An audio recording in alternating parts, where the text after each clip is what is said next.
On February 12, 1949, a man in his 30s named Leonardo Paez paced around a radio station in a city called Quito, which is the capital city of Ecuador. It was a Saturday night, and Leonardo and all the people around him were working very hard to get ready for an urgent broadcast. So Leonardo was the director of Radio Quito, which was a highly respected news station owned by a popular newspaper called El Comercio. Most people in Ecuador basically got all their news either from this news station or that newspaper, or both. And running a radio station with such a great reputation was really a source of pride for Leonardo, who had grown up in Quito. So he took his job very seriously, which was why tonight was such a big deal for him. He was about to deliver a potentially life-changing broadcast to the entire city. And just thinking about the gravity of this moment was making him feel sick and sweaty. In the room with Leonardo was a team of producers and sound technicians, as well as one of the station's top news anchors. Most of the last-minute work they were all doing involved organizing stacks of paper that contained instructions about what to say and what to do during this pivotal broadcast. That's what the anchor was double-checking right now. He was the one who had written the broadcast script, and he would be the one actually reading it on the air. Leonardo looked anxiously over at the clock on the wall.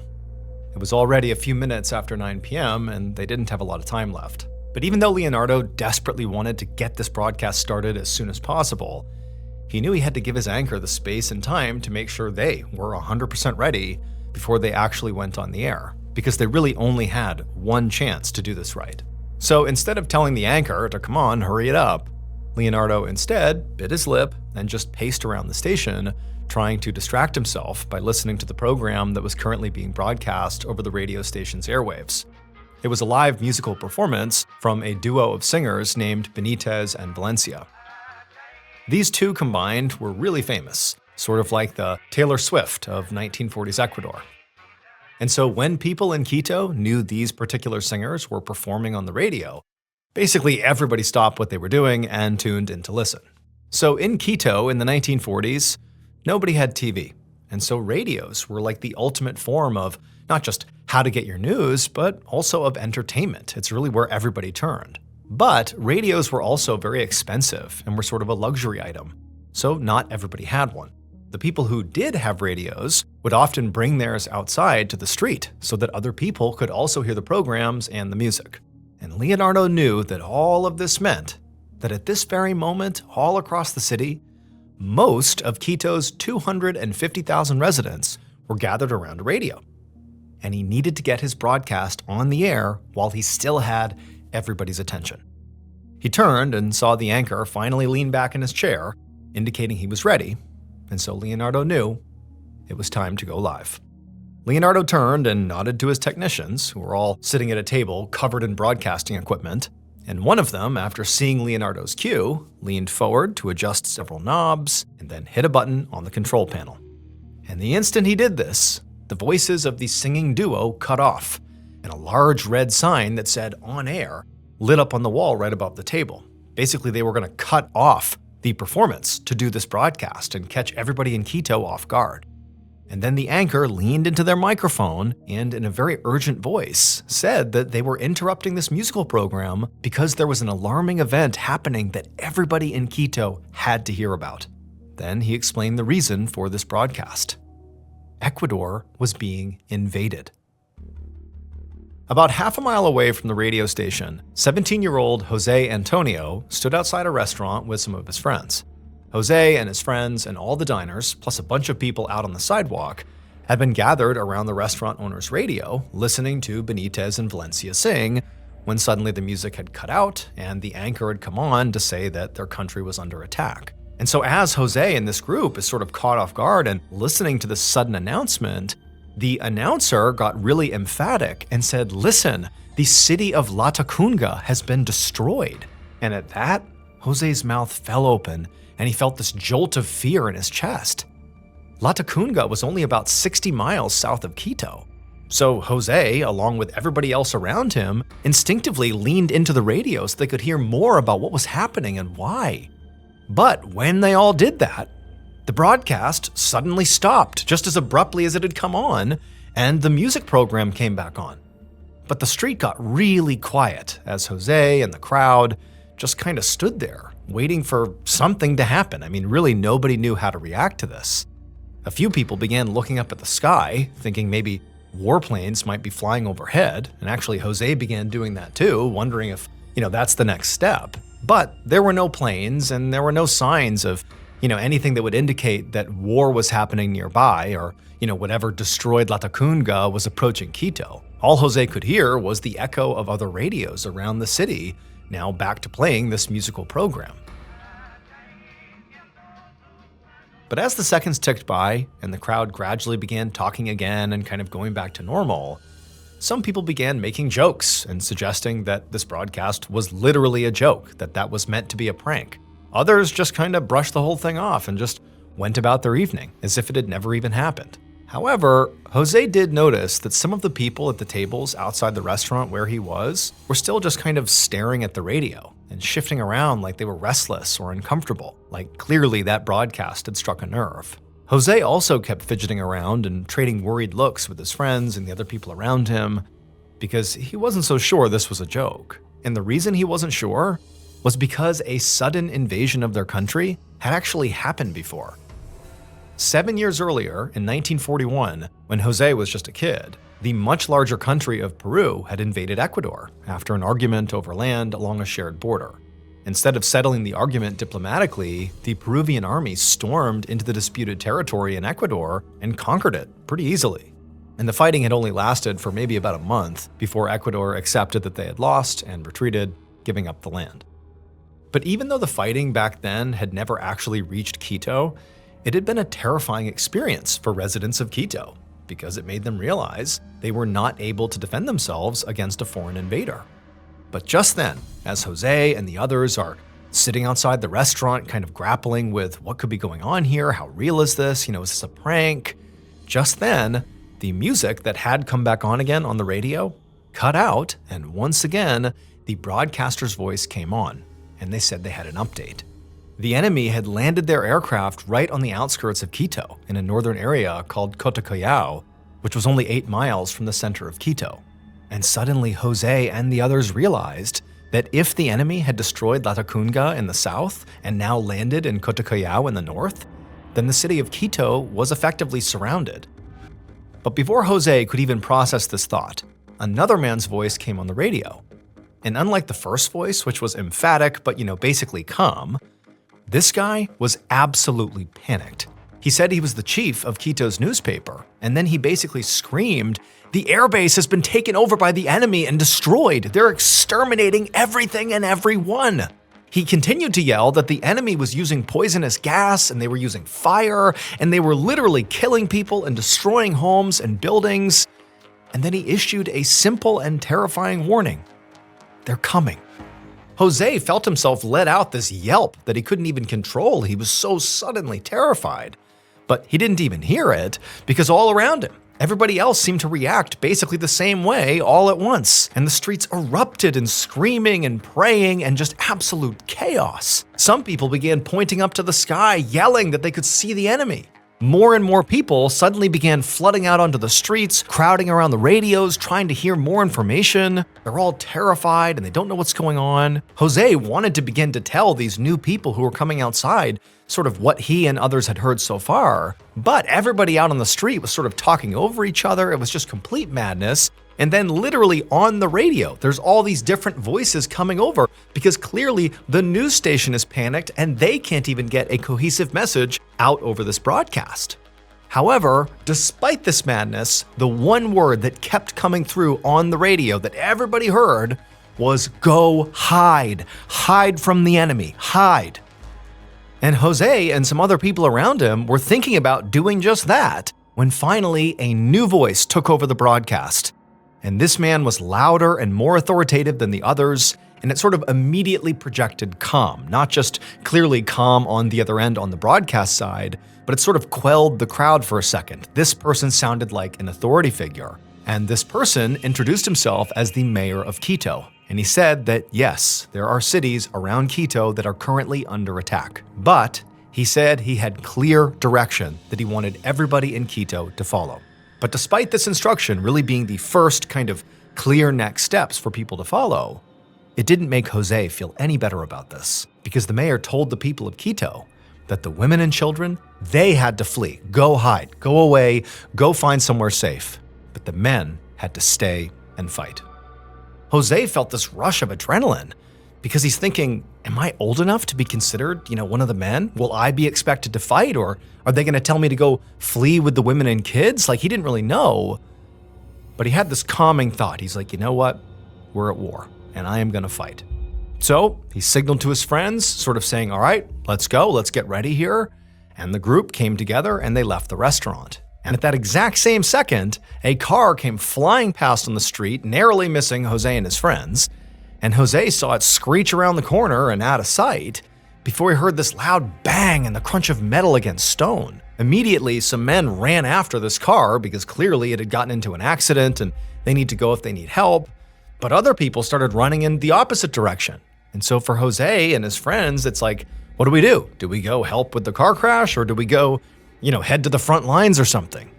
At the same time, women were running by, clutching children, and Jose saw a pregnant woman stumble on past, grimacing as she held her stomach. Screams were echoing from all around him, along with the rapid pounding of boots on cobblestones as people basically ran in every direction. Jose was still trying to figure out which way he should go and what he and his friends should actually do here when he heard a news speaker's voice come on the radio, who announced himself as the Minister of Government, which was basically like the person who controls the security of the entire country of Ecuador. And the Minister of Government said to forget about what the mayor had told them about fighting the enemy, because Ecuador's weapons were literally not powerful enough. There was nothing that anyone in Ecuador could do. This is what the minister said. He basically said, we're going to lose.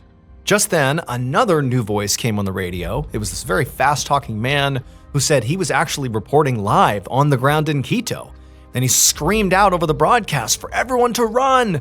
And then his feed abruptly cut out. And then the original announcer came back on, and his voice shook as he said that reporter who had just said for everybody to run had just been killed. It was 9:21 p.m. 21 minutes had elapsed since this broadcast first went over the air, announcing this invasion of Ecuador. And in that time, it was like the country had spiraled into absolute madness. Now, remember, at this point, Jose is gathered with his friends. He's sort of begun to leave the restaurant, but so many things have happened all around him that he and his friends are just kind of standing there near the restaurant, not really sure what to do. And as they're standing there, Jose noticed that all these people who previously had just remained seated or remained near radios, it was like everybody all at once just got up and began running in different directions, running to the churches, running to their homes. It was like the entire country truly was just in full-blown panic mode. Jose also began to notice families come running out of their homes, dragging suitcases and belongings with them, getting ready to, evacuate hopefully, but where could they even go? They're surrounded. And just then, Jose heard the sound of glass shattering, and he saw a few people over at the restaurant's bar taking liquor from the shelves and pouring themselves drinks before tossing the bottles on the floor. Jose looked and realized his friends had already left him, so he's just standing here all alone. And he knew by this point he can't just keep standing here thinking about what he's going to do. He needs to do something. He needs to act. But just then, the radio crackled back to life, and once again there was a voice calling out one final update. But it was so crazy all around him, Jose couldn't understand what this final update actually was. He just didn't hear it. However, Jose could clearly see other people around him had heard this final update, and they were obviously reacting to it because they stopped. Everybody stopped running around. They put down their suitcases, and everyone just kind of stood there. And then people began going for their guns and knives and torches. And then, once this huge, now armed crowd came together, they began to move as one, all in the direction of the city center. In the city center, in the Radio Quito station, Leonardo watched as the anchor delivered that final update, the one that Jose had not heard but others had and clearly reacted to. A minute later, Leonardo heard glass shattering somewhere one floor below him, along with a loud crackling sound. Then he smelled smoke, and he noticed the air in front of him inside the studio was getting hazy. And then from outside the building, he heard somebody yelling, "Fire!" Behind Leonardo, the anchor grabbed the microphone and pleaded on air to anybody who was listening that the radio station was in trouble and to please come help. But there really was no one left to help them. They were on their own. And when Leonardo and his team realized this, they knew they had to get out of this station by themselves. And so they ran together down the stairs to the exit. But before they even got to the bottom of the steps, the smoke from the fire became so thick they couldn't even breathe. Leonardo realized that the whole first floor must be engulfed in flames. And so the only way out was actually to go up, not down. So Leonardo led the group back up the way they came, running back through the second floor office building, the studio space where they had recorded the broadcast, and headed up the stairs to the very top floor. And by the time Leonardo got to the top floor, he could hear screams coming from somewhere below him, and they sounded painful and horrible. He hoped his coworkers had been able to follow him up here, but by this point there was so much smoke in the building, he really couldn't see, so he didn't know who was here with him and who had been left behind. And also the roar of the fire was getting louder by the minute, and it was so hot that sweat poured from Leonardo's face and it stung his eyes. And so Leonardo instinctively ran away from the smoke towards the windows, and because they're on the top floor, 3 floors up, looking out, he had a good view of the ground below. And he saw these huge crowds of people on the street. Most of them were holding torches and seemed to be running around in random patterns while big military tanks rolled in behind them, along with this hazy mist from some kind of gas kind of flowing across the entire crowd. Just then, Leonardo felt the floor under his feet begin to shake, and he frantically began to think, how am I going to get out of here? I need to escape. And that's when he saw the roof next door. So the radio station sat next door to a school, which was at this point not yet on fire. Now, the school building was not connected to the radio station, but it was close enough that Leonardo realized that he might be able to open up a window that he's standing right near, get a running start, and literally jump out the window and land on the school roof. Now, obviously, if he undershot this jump, he would fall to the street below and die, but the alternative was stay here and be burned alive. So Leonardo just opened up the window, he backed up, took a deep breath, got a running start, and jumped out the window. He flew into the air, arms flailing as he willed himself to land on the school roof, and after a millisecond in the air, he comes crashing down, slams onto the school building. He had made it. It was painful, but he had escaped. But Leonardo didn't have time to waste here, nor did he really have time to wait to see if others would also make this jump. I mean, he really felt like he's sort of on his own here. And so up he got, and despite the pain from impacting the roof, he was basically okay. And he walked across the school building until he went to the next roof. Basically, the next building butted up against the school building. So he climbs onto that roof, and he walks across that roof until he reaches the next building. Again, these buildings are all connected, so there's no more jumping from, one building to the next, but he is going roof to roof, basically high up above the streets of Quito. And down below, he sees, all this madness with the tanks and all these people with torches. He doesn't really know what's going on here. And eventually, he reaches a roof, as he makes his way, that a family was sitting on. And the family, they were looking out at the city, where the sky was still glowing from the light of the fire Leonardo had just escaped from. And when they saw Leonardo, they told him they had actually been down on the streets in that crowd. But when it became too dangerous, they had come up here to escape. And they asked Leonardo, had he done the same thing? Is that why he was here? Leonardo said no. And then he told them who he was and how he actually arrived here and why, and then he asked them for help. And for a second, the family just stared at him in shock. But then they began to talk to each other, and from what Leonardo could hear, and also based on facial expressions, the family seemed mad. But finally, the father looked at Leonardo and said yes, they would help him. However, there was a condition. He told Leonardo that under no circumstances could he, Leonardo, go down on the street with that crowd. The father said Leonardo would have to hide out in this family's house because, the father explained, that everybody in the city, including all those people down there, wanted Leonardo's head. It would turn out Leonardo's broadcast had actually been wildly successful. It had done exactly what he hoped it would do. It grabbed the attention of basically everybody in Quito. The whole city stopped in its tracks to listen to what the broadcast had to say. However, there was one very important fact that Leonardo had decided not to mention in this broadcast until the very end. when in many ways it was already too late. This fact was the final update, the one Jose had not been able to hear, but that had caused everybody on the street who had heard it to stop running around, stop screaming, and just get their guns, knives, and torches and head towards the center of town. The fact that was held off until the very end was this whole broadcast was a farce. The invasion was not real. It was an act, a prank, a joke. The broadcast was like this play. It was an adaptation of a fiction novel called War of the Worlds by H.G. Wells, which is about an alien invasion. And so what Leonardo did is he orchestrated this broadcast to sound and feel like a real breaking news broadcast about an alien invasion. The exact same thing had actually been done in the United States a few years earlier in 1938. But in the American version, the listeners had been warned at the beginning of the broadcast that it was not real, and it still caused mass panic, even though they had been warned. And so, during Leonardo's broadcast, when he finally revealed the truth at the very end, the listeners were not, soothed. They were not like, oh boy, what a great prank. They were furious. So furious, in fact, that they went to the radio station in the city center where Leonardo and his broadcast crew were, and they lit it on fire.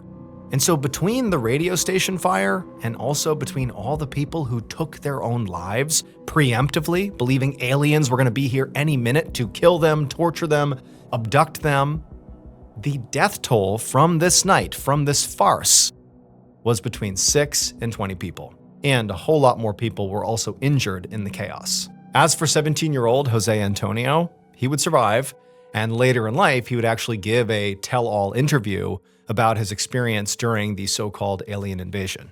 As for Leonardo, he didn't face any criminal charges, no jail time, nothing. But this whole incident really destroyed his credibility, and it made people not trust him in Ecuador. So it was basically impossible to get work. And so eventually he had to move to Venezuela. And then as for Radio Quito, the at one point very influential, very important news broadcast, they wouldn't make another broadcast for 2 whole years after this incident.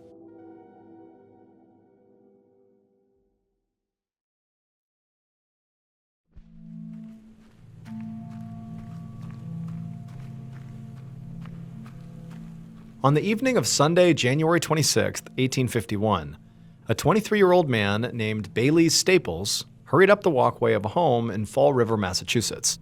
It was so cold that Bailey's could see his breath. But despite the weather, he could not stop smiling. And that was because he was about to do something that he loved to do that made him a lot of money, and it was actually the 3rd time that day that he was even doing it. I mean, this was awesome. Bailey's was a psychic medium, and he was about to perform a seance. So at this point in America, in 1851, there was this phenomenon going on called the spiritualist movement. Basically, huge numbers of people began to believe that the living and the dead could actually communicate with each other through mediums like Bailey's. And at this time, there was a very specific way that mediums like Bailey's conducted their seances. They would sit at a round table along with all their guests that were going to participate, and they would summon spirits. And what would happen is the participants in these seances could literally tell when it was that the spirit actually made contact with the medium. Because the round table they were all sitting at would shake or move, sometimes the table would thump so violently that one of the legs of the table would break off. And a broken table at a seance was considered a huge success. So seances were a craze all over the country, and many people did genuinely believe that, people like Bailey's, mediums, could talk to ghosts in these seances. But there were lots of people also who didn't believe any of it, thought it was completely made up, but they would still hire people like Bailey's to have these seances at parties and other functions as sort of a form of entertainment, kind of like how you might hire a band or a magician. And in Fall River, Massachusetts, there really was a big appetite for these seances, both because people believed they were true and lots of people who thought they were fake. And it's in part because there were lots of homes in Fall River, Massachusetts at the time that sort of had some history about being haunted, and so there was sort of groundwork laid for both believers and non-believers to contract people like Bailey's.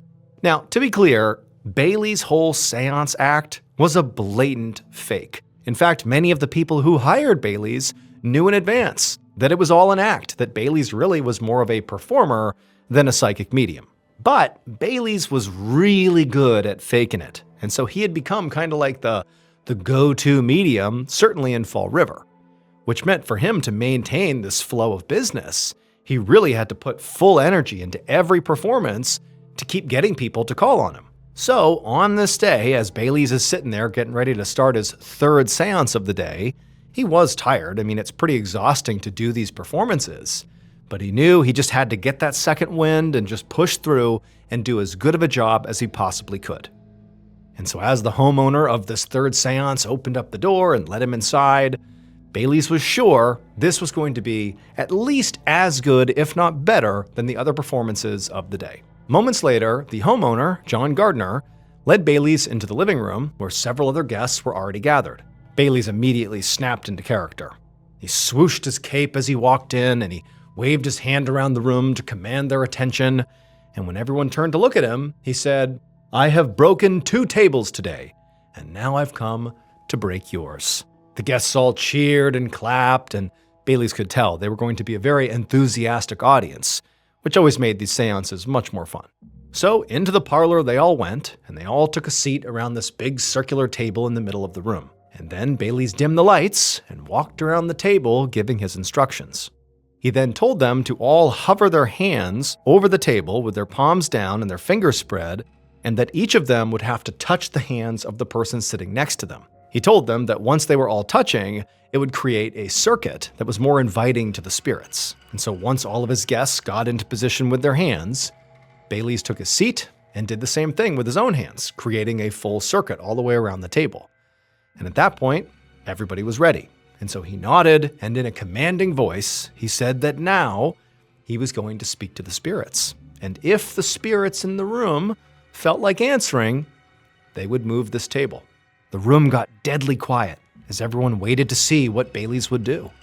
But Bailey's just let the tension grow, because he knew that the longer he waited, the more anticipation would build. This was actually Bailey's favorite part of the performance, and he could feel his own heart begin to race. I mean, this really was exciting. But then finally, he broke the silence and called out to the spirits in the room and demanded that if there were a ghost here, to make itself known.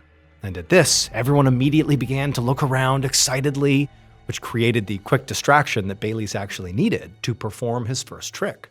So mediums used a few different tools to help them fake communication from these ghosts, and one of those tools were these special hooks that they actually attached to their wrists, and they hid them under their sleeves.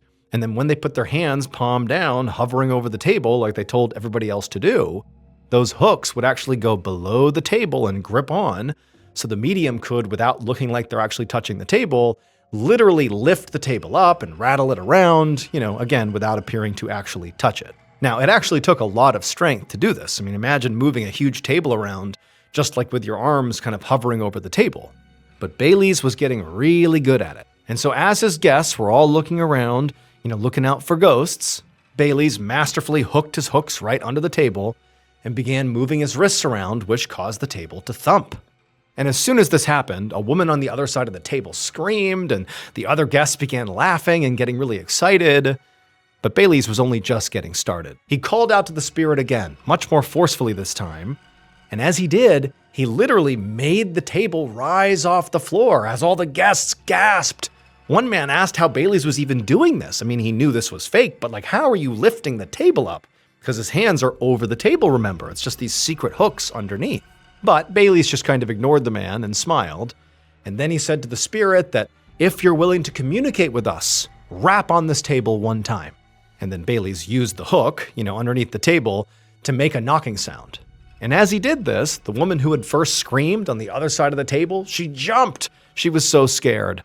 And it actually caused Bailey's to have this surge of adrenaline, like he was really doing a good job.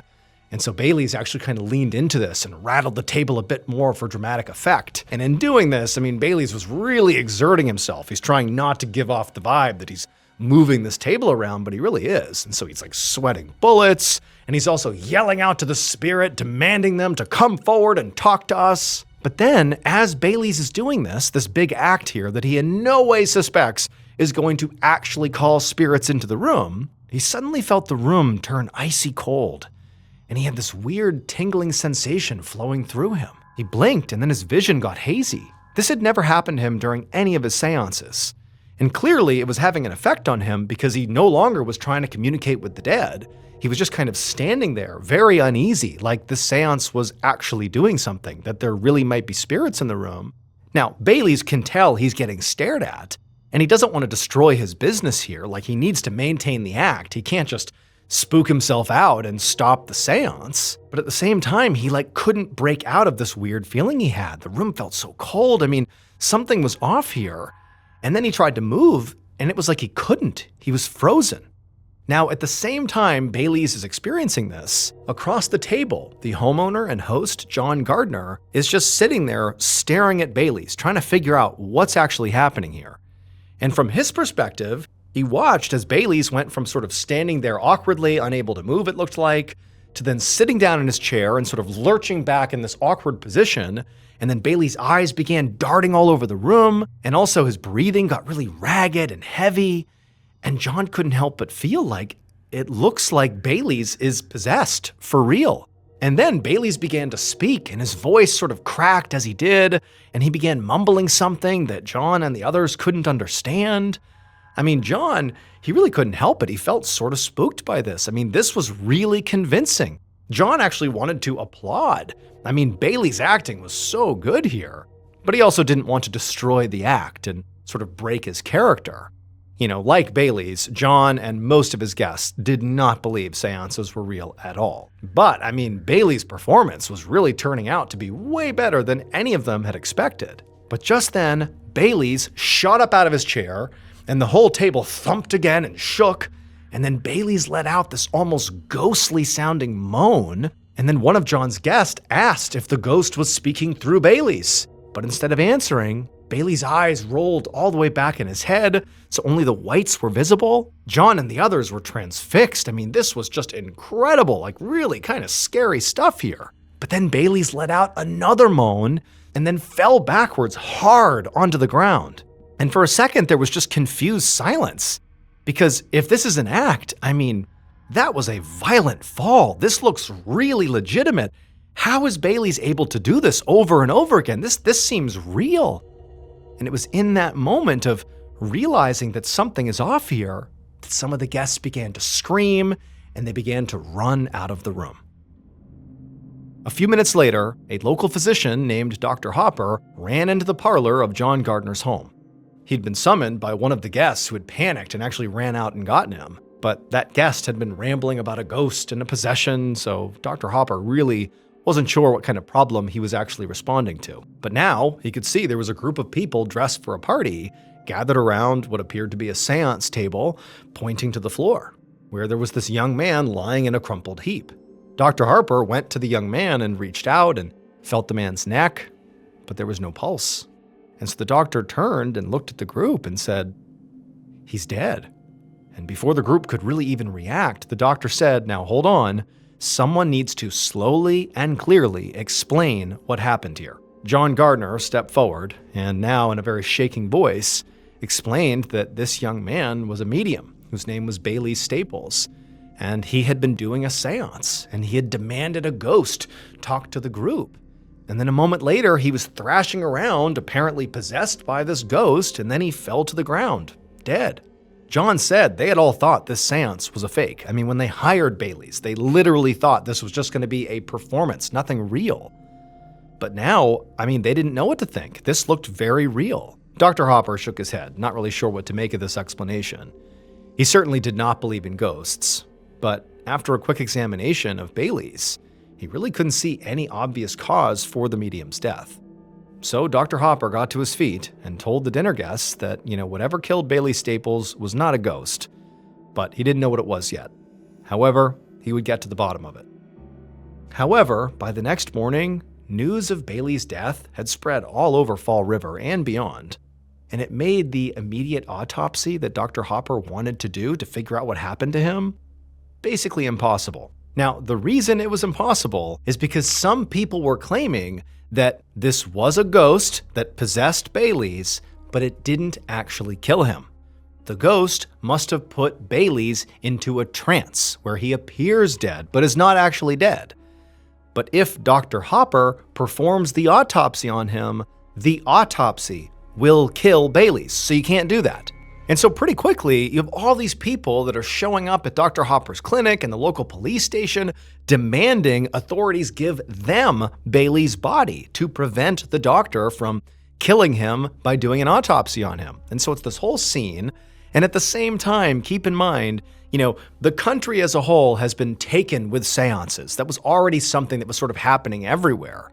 But this story, which sort of legitimized the idea that ghosts could be real and ghosts can also be dangerous given what happened to Bailey's, this story is spreading like wildfire all over the country. And so at a time where people in America were already big on seances, this pretty much dumped gasoline on that, and seances became even more popular, but now because they felt real, not because they were entertainment. On January 28th, so 2 days after Bailey's was pronounced dead, Dr. Hopper stood in the basement of the local morgue holding a scalpel. He had finally gotten the approval to go ahead and conduct his autopsy, but he knew that a lot of people were not happy about it. And now he was looking down at Bailey's body, realizing that, to his own surprise, he was sort of nervous about this. Like the idea that, what if this guy's actually still alive and I'm about to kill him with this autopsy? Now, logically, the doctor did not think Bailey's was in a trance, but it was unsettling how physically healthy Bailey's body looked. He was young and strong with no history of illness, and there wasn't a mark on his body anywhere to explain why he was dead. The only blemishes on his skin were these slight bruises around his wrists, which Dr. Hopper understood were from the special hooks he had been wearing when he died to lift up the table. But Dr. Hopper shook off the nerves and moved his scalpel towards the skin of Bailey's chest and made his first incision, opening up the chest cavity. And that was when Dr. Hopper saw it. It would turn out, on the day Bailey Staples died, he was at his absolute performative peak as he lifted John Gardner's table up off the ground and made the seance guests scream and laugh. But what Bailey's didn't know, and what Dr. Hopper found when he performed the autopsy, was that Bailey's had a pre-existing heart condition, and his passionate performance, coupled with the physical exertion it took to lift up that heavy parlor table with just his wrists, and the fact that Bailey's had also already given 2 other similar performances that day, caused his weak heart to swell and develop an aneurysm which ruptured and caused fatal internal bleeding. Bailey Staples had basically put on the absolute best seance performance of his life. It was so good, in fact, that it killed him, and also accidentally convinced an entire house full of dinner guests and many people all across the country that ghosts were real. In December of 2005, a young woman walked down a sidewalk in New York City. There were Christmas decorations on all the buildings and Christmas lights. It was very festive. But as she walked along, she glanced over at a newspaper stand, and she saw something on the front page of that paper that literally made her stop in her tracks, and not because it was festive. It was awful. Right there on the front page was a picture of the one thing in her life that she'd hoped she would never, ever see again.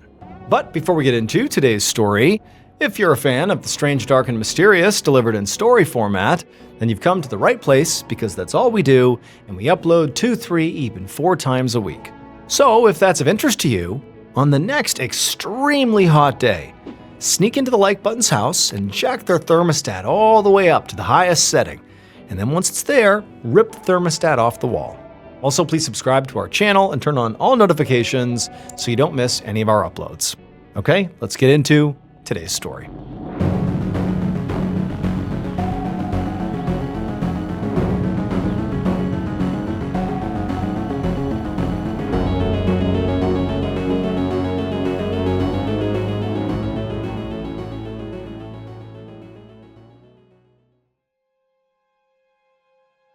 Early on the evening of Sunday, November 27, 2005, a 21-year-old woman named Catherine Woods leaned towards the mirror to put on her eyeliner inside the bathroom of her small apartment in New York City.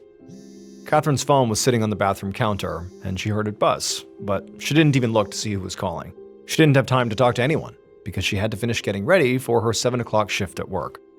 So Catherine had moved to New York City from Ohio 3 years earlier to pursue her dream of becoming a dancer on Broadway.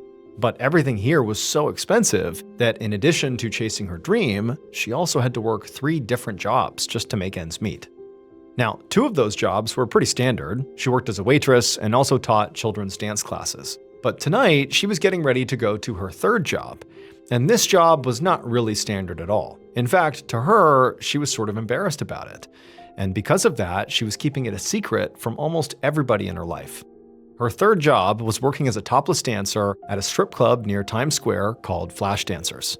Catherine honestly hated the work, but it paid really well, and if she wanted to have her shot at Broadway, she needed to pay for voice lessons and dance classes. Now, she did live in Manhattan, which was the most expensive part of the already very expensive city, and she knew that she could save some money if she just moved to a neighborhood where rent was cheaper. But when she had first moved to New York, she had lived in a less expensive neighborhood for that reason, and unfortunately, her landlord had sexually assaulted her. The experience had been so traumatic that Catherine had, at the time, considered just leaving New York and going back to Ohio and just being done with this place. But in the end, she had decided to stay in New York and continue chasing her dream. Now, she did move within New York. She'd gotten this apartment in Manhattan because it was a lot safer. And she also got a roommate to help with the cost.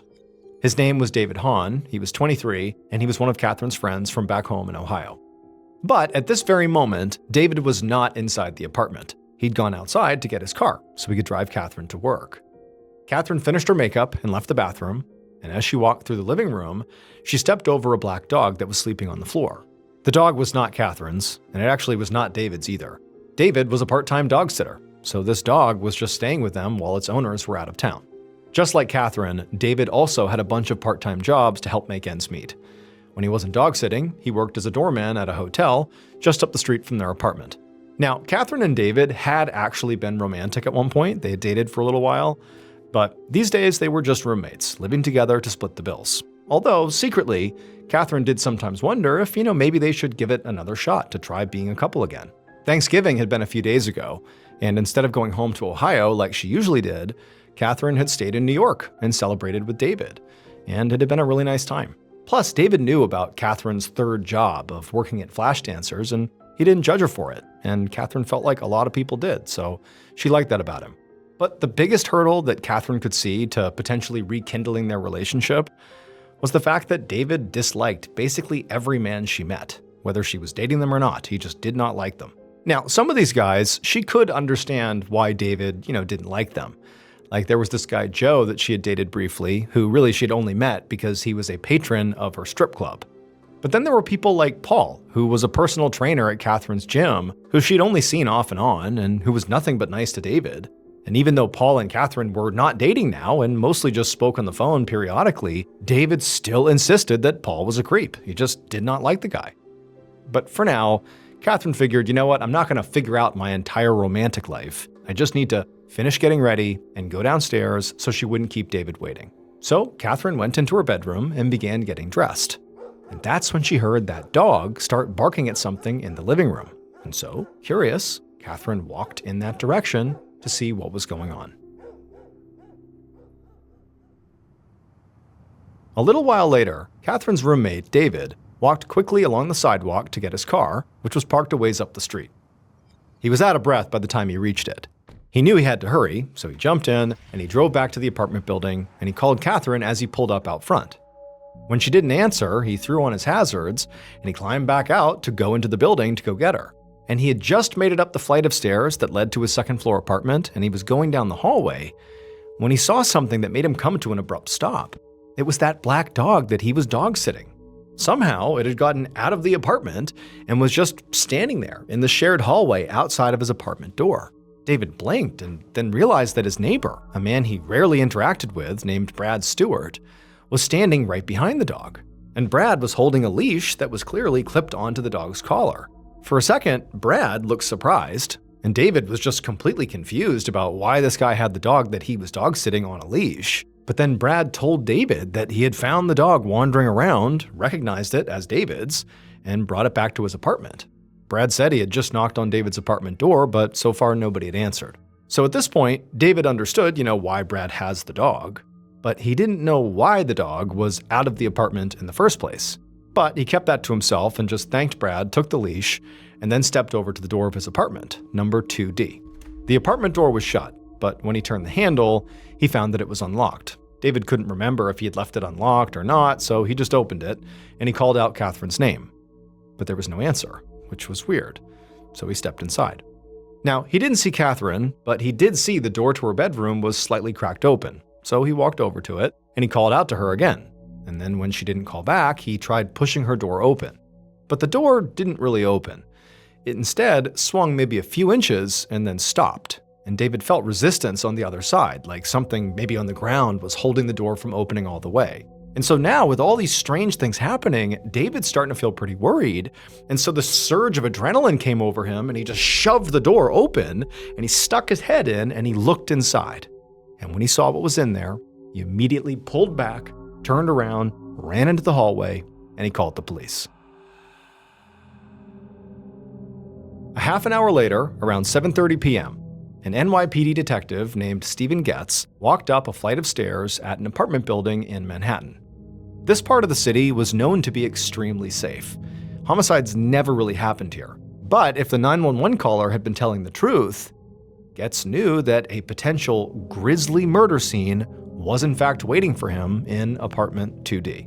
When he reached the second floor landing, he saw there were already a few other NYPD officers on the scene, and one of them was speaking to this young, skinny guy standing in the hallway who looked really upset, and he was holding a leash that was connected to a black dog. Another officer walked over to Getz and filled him in.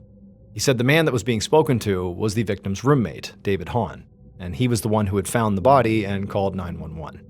The victim, Catherine Woods, was inside the apartment in the back bedroom. Getz nodded and then walked down the hallway, past David and the dog, toward the apartment door. His plan was to look at the scene himself before he began questioning anyone. Getz put on some disposable rubber gloves and checked out the door frame to the actual apartment, and then he also looked at the door itself. But he didn't see any damage that could signify forced entry. So he stepped into the apartment, and he saw that the small living room was a little bit messy. But it wasn't like it had been ransacked or something. The futon was pulled out and there were some men's clothes strewn around, but it sort of looked like a typical place that people lived. And so Getz walked through the living room, being careful not to disturb anything, and he went towards what he assumed was the bedroom, where the body was. The door was open just wide enough that Getz was able to get through. And when he stepped through and was inside the room, he saw blood everywhere. It was all over the walls and the furniture, and the room itself looked like it had been completely torn apart. One of the dresser drawers was open, and lots of women's clothing was scattered all over the place, and the mattress had been completely taken off the bed frame and was now lying on the floor, and that's actually what was blocking the door from opening all the way. And then, in the middle of the room, in a pool of blood, lay the body of a young woman. Getz knew from the 911 call that her name was Catherine Woods. He walked over and squatted down next to her for a closer look. She was wearing a t-shirt and underwear, and the t-shirt had a very obvious shoe print on it, like whoever had killed Catherine had stepped on her. And there were at least a dozen stab wounds all over her body. There were also what appeared to be defensive wounds on her hands and arms, which Getz knew meant she must have fought back against her attacker. But the worst injuries she sustained were definitely to her neck. Whoever had killed her had slit her throat so deeply that they had almost decapitated her. And so to Getz, right away, it seemed like whoever killed Catherine had been in an absolute rage. At that point, Getz heard footsteps coming from behind him, and he stood up and he turned around to see that the NYPD forensics team had arrived. Now, the blocked door was making maneuvering in and out of this bedroom pretty difficult, so one of the first things the forensics team did was to pick up the mattress and carefully lean it against the wall, so the bedroom door could now swing open all the way. Then Detective Getz just stepped back and let the forensics team get to work. He watched as they pulled that shoe print off the t-shirt Catherine was wearing, and then also there was a second identical shoe print that was on her bed sheets that they also grabbed. To Getz, both of these prints did appear to be from the exact same shoe, and to the naked eye, these prints appeared, at least to Getz, to belong to very likely an average-sized man. Detective Getz was immediately curious about something, so he stepped out of the bedroom into the living room, and he quickly found a couple pairs of men's shoes lying on the floor. And although the tread of these shoes did not match the prints he had just seen in the bedroom, they did appear to be the exact same size.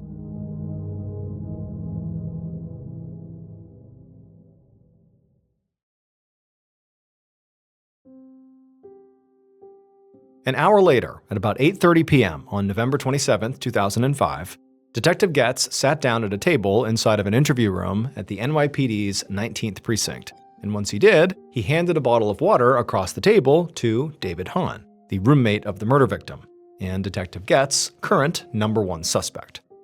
There had been no sign of forced entry at the apartment that David and Catherine shared, which meant that Catherine's killer either had access to the apartment or was let inside by somebody who did. And the murder had been committed with a knife in a really savage way that struck Getz as being a personally motivated attack. Even though Catherine's bedroom had been trashed, nothing seemed to have been stolen, and because Catherine had been found partially undressed, there was potentially a sexual motive at play as well. So Getz's working theory here was that this murder was committed by a man who knew the victim well and had easy access to her living space. And David fit that profile to a T. Plus, he apparently wore the same size shoe as the killer. Although, as Detective Getz settled into his chair and brought out his notepad, he did a quick scan of David's forearms and his hands, and he saw that David had no visible cuts, scrapes, or bruises.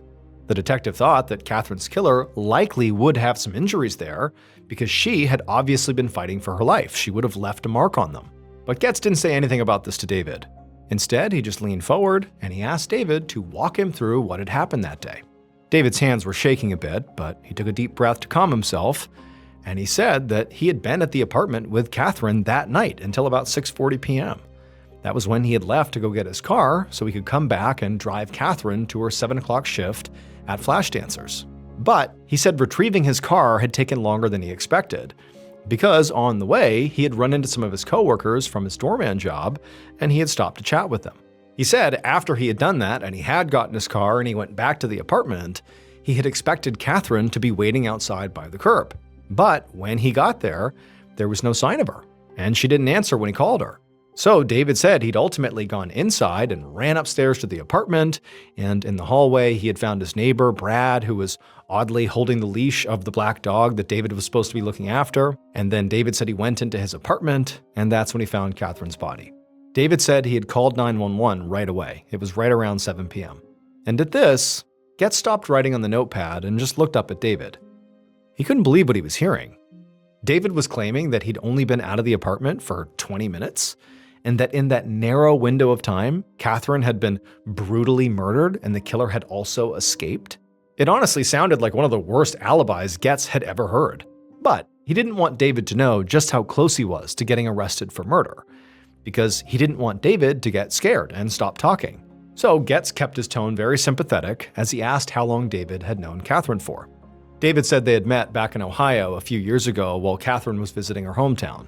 They'd begun dating, and he had ultimately moved out to New York to live with her. But it wasn't long before Catherine broke up with him and then asked him to move out. But David said he had not been able to afford his own place, so he had started sleeping in his car. And Catherine had felt bad about that, so she had ultimately let him move back in on the condition that he slept on the futon out in the living room. By now, Detective Getz's pen was flying across the page, because David was not just Catherine's roommate, he was her ex-boyfriend.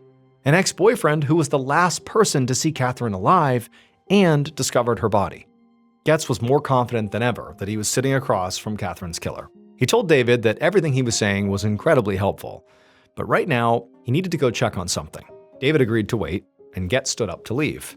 But he stopped at the door, and he asked David for one last thing before he left. He asked what his shoe size was. And without missing a beat, David answered that he wore a 10.5. Getz jotted this down, and then he left. What he hadn't told David was the reason he was stepping out of the room was to go get some information from the NYPD's forensics team and the uniformed officers who were currently questioning David's neighbors. And once Getz had that information, he was going to use it to try to catch David in a lie.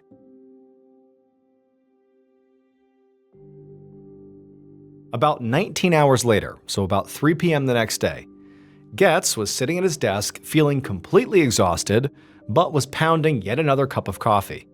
He'd been up all night interrogating David, who was still literally sitting right down the hall in the interrogation room. And also, Getz had been going back and forth with the forensics team and other officers and detectives who were out in the neighborhood, and he still had loads more to do before he could finally go to sleep. Right now, Getz was going over a new batch of reports from the uniformed officers who had gone door to door in Catherine and David's apartment building, asking the neighbors if they'd seen or heard anything unusual.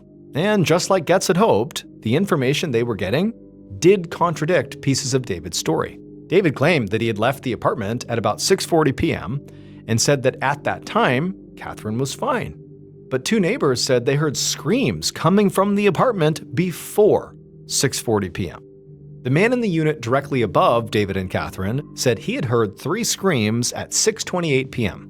And the people in the unit next door to David and Catherine said they'd heard screaming, barking, and the sound of furniture moving around even earlier, between 5:45 and 6 p.m. Now, none of these neighbors had done anything about these noises because the noises had stopped pretty quickly. And then there was Brad Stewart, the neighbor who had said he had found the black dog. Brad told police that when he ran into David in the hallway, it was sometime between 6 and 6:30. But David had said that he went back up to the apartment and found Catherine's body at about 7 p.m., a full half hour later. Now, Getz knew witnesses were often bad with time, and in a dense New York City apartment building, there were lots of noises coming from lots of units, but still, it looked to him like David's alibi had serious problems. And so the detective sat back and had some more coffee, and then his phone rang. He picked it up, and it was the forensics team with an update about those shoe prints that were on Catherine's shirt and the bedsheets. And the prints were indeed left behind by a roughly average-sized man. They were a men's size 10.5. And this was the exact size Getz knew David wore. Getz thanked them, hung up the phone, and then rushed back to the interrogation room to have yet another chat with David Hahn. This time, though, Getz did not offer David a water. He just sat down and he confronted him with all these new facts. He told David that the killer's shoe prints were exactly his shoe size, that his neighbors had heard screams before David had supposedly left the building, and that Brad said he'd seen David in the hallway at least a half an hour earlier than David had claimed he was there. Getz leaned in and told David that there were also security cameras in the apartment building, and his officers were already in the process of getting access to that footage. So if David had anything to say, he better say it now. Getz watched as David's expression went from exhausted to clearly afraid. It seemed like this might be the first time that David realized the police truly did not believe his story. And after a second of just stunned silence, David insisted that he had not killed Catherine, and he begged Getz to believe him. But when Getz just glared back at him completely unmoved, David launched into a whole new story, one he had not mentioned at all over the last 20 hours of interrogation. David said Catherine knew this guy named Paul Cortez. She had dated him, but David had always thought he was kind of a creep. And David said Catherine had told him that Paul was obsessed with her. So David said the police really ought to go investigate Paul, not him. To Getz, this seemed like a desperate last-minute attempt to cast suspicion on somebody else. But he knew he did have to follow every lead, so he did write down Paul's name and told David they'd look into it. When Getz finally left the station for the evening, David was still in the interrogation room, and reporters from all the daily papers were beginning to assemble right outside.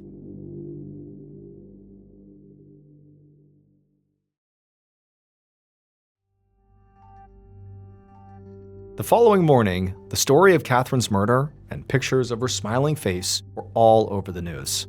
The front page of the New York Daily News carried a headline that made Getz grimace. It read, "Secret Life of Slain Stripper." Inside, the article reported that Catherine's family hadn't known she was working as a topless dancer until they literally flew to the city from Ohio to collect her body. Getz skimmed the article at his desk. He wasn't convinced that Catherine's line of work had anything to do with her murder, but the papers seemed intent on running with it. And a media circus was like the last thing Getz wanted. His team was already under enough pressure to make an arrest as it was. And it was going to be even harder to do their jobs now that a bunch of tips were going to be flooding in from the public from all this media. Getz put down the newspaper, got up from his desk, and walked down the hall to the interrogation room. He'd finished the day yesterday feeling pretty confident that David was his murderer. So when he'd sent David home, he had given him instructions not to leave the city, because he intended to arrest David and soon. But first, Getz did need to follow up on the other leads he had, to hopefully rule them out. And one of those leads was sitting in the interrogation room right now waiting for him. It was Paul Cortez, the man that David had named, who officers had tracked down and brought in. the man who supposedly was obsessed with Catherine. As soon as Getz entered the room, the first thing he did was look at Paul's shoes, and he could see that they were a pretty typical size too. At a glance, they looked like they could also be a 10.5. Getz also looked for scratches or bruises on Paul's skin, in particular on his forearms and his hands. And he did see one. There was a small injury on one of Paul's fingertips. Getz asked about it, and Paul said his finger had just gotten pinched between a couple of weights at the gym. Paul was very calm and soft-spoken, and he said he'd heard all about Catherine's death in the papers, and he just wanted to help if he could. When Getz told him that they'd gotten his name from David Hahn, Paul just kind of rolled his eyes and said, David had always been jealous of his relationship with Catherine. Paul explained that he had met Catherine at the gym about a year ago, and they'd been dating off and on ever since. At the time of Catherine's death, he said they had been off, but Paul said he still cared about her and had hoped that maybe one day they might get back together. Paul told Getz that he hadn't actually seen Catherine on the day of her death, but that he had actually spoken to her on the phone earlier that afternoon, which was not unusual. The two did speak on the phone from time to time. That's all it was. Paul said he actually had tried calling her a second time that day, but she didn't answer. But Paul said he really didn't think much of it. And then Paul said that night he wound up going shopping with some friends and then also to a local bar to watch the Jets game at about 8:30. Getz made a note to follow up on Paul's alibi. Then he asked Paul if he had any idea who might have killed Catherine. Paul thought for a moment, and then his eyes lit up, and he said there had been some stalker guy named Joe who'd been one of Catherine's regulars at the strip club. Months ago, he'd somehow gotten Catherine's phone number and had reached out to her outside of the club. And around that same time, Catherine had actually gotten roofied during one of her strip club shifts. A roofie is called the date rape drug. It basically makes you incapacitated and effectively unconscious. You don't remember anything. People will be given a roofie and then be sexually assaulted. That's often its use. And even though he'd never been able to prove this, Paul always suspected it had been Joe who gave Catherine that roofie. Catherine had cut off contact with Joe, but the whole incident had bothered Paul so much that he tried to convince Catherine to just quit the exotic dancing scene, but she refused. Paul admitted that he actually went on to call Catherine's father to tell him how worried he was about her. And Catherine had been so mad about that she stopped talking to Paul for weeks. And so Getz jotted all this down and then asked Paul if he knew how to get in touch with this guy Joe. Paul said he didn't have Joe's number, but it was definitely in Catherine's phone. Because the last time Paul ever spoke on the phone with Catherine, on the afternoon of her death, she had mentioned something that really surprised him. She said that after months of silence, Joe had started calling her again, completely out of the blue. And at this, Getz studied Paul's face, looking for any hint of deception. This whole Joe story seemed like it might just be a way to deflect suspicion from Paul himself. But it really didn't feel like Paul was lying here. And besides, Catherine's phone records would be simple enough to verify. Getz hated to admit it, but maybe the newspapers were right. Maybe it was time he started looking seriously into some of Catherine's customers at the strip club.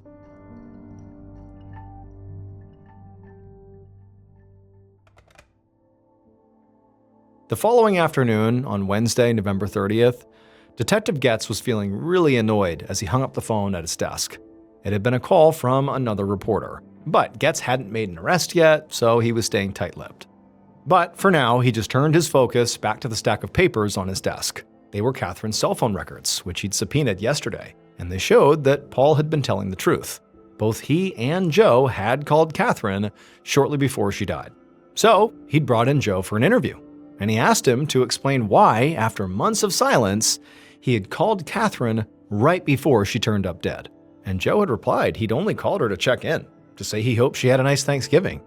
He had claimed that he was really just trying to be friendly. But then Getz just asked Joe point blank if he had ever roofied anyone's drink before. And at this, Joe's eyes went wide and he kind of sputtered out that he would never dream of doing anything like that.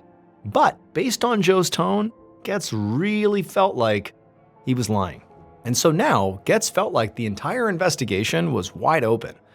A few days ago, he had been absolutely confident that David was the killer. But men from Catherine's life just kept coming out of the woodwork. He now had 3 main suspects instead of just 1. In fact, at this point, his original suspect, David, was actually looking more innocent. Getz's officers had spoken to David's coworkers at the hotel where he worked as a doorman, and they confirmed that he really had stopped and talked to them on the evening of Catherine's death, just like he had claimed. And while Getz had hoped that the security camera footage from the apartment building would prove David was lying about his alibi, at least in terms of when he was there, it actually showed David leaving the front entrance of the building at 6:38 p.m., which lined up with David's story because he said he left around 6:40. Now, this did not prove that David was innocent. Based on what the neighbors had heard, she could have been killed before 6:38, but there weren't a lot of cameras in the apartment building, and no angle covered the hallway outside of apartment 2D. So the footage couldn't prove one way or another, whether Brad Stewart, or anybody else for that matter, had gone into the apartment while David was gone. Just then, his phone rang. Getz reached for it, expecting it to be another reporter, but this time he was pleasantly surprised. It was a member of the forensics team, and there was this obvious excitement in their voice. He told Getz that they'd just discovered something big, something they completely missed during their first sweep of Catherine's apartment. The forensics team member explained that when they'd first entered Catherine's bedroom, they had taken that mattress that was stuck behind the door and propped it up against the wall to get it out of the way. But when they'd done that, the mattress had actually covered up something that was right there on the wall all along: a bloody handprint. It was not until a couple of days later, after they'd carefully gone over everything else in the room, that they moved the mattress back down onto the floor, and that's when they found the handprint. Getz's face lit up when he heard this news, because now he knew all he had to do was go get handprints from all of his suspects, which seemed like that would be pretty easy to do. But he quickly realized he had a problem, because some of his suspects had already lawyered up at this point, and they were refusing to speak with police, let alone hand over their prints. And Getz really could not force them to give their prints unless he arrested them. And so that meant Getz was now in this weird catch-22, because he needed the suspects' prints in order to make the arrest, but he also couldn't get their prints unless he arrested them. So at this point, the investigation kind of stalled out. Weeks went by, and Detective Getz started to get really frustrated because there was just nothing he could legally do to push the case forward. However, the case was still receiving a ton of coverage in the press, and to a lot of people, it looked like the NYPD was just sort of dropping the ball here. But then on December 16th, so 3 weeks after Catherine's murder, the news coverage that had annoyed Getz so much actually ended up giving him exactly what he needed. That day, a woman called the NYPD because of something she had seen on the front page of one of the newspapers in New York. And what this woman said led Getz directly to Catherine's killer. Based on forensic evidence and numerous interviews, this is what police believe happened to Catherine Woods on the evening of November 27, 2005.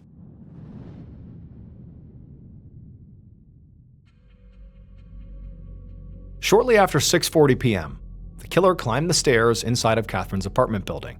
They knew that at that very moment, she'd be getting ready for another shift at Flash Dancers. And the fact that she even worked there secretly really bothered the killer way more than they would ever let on.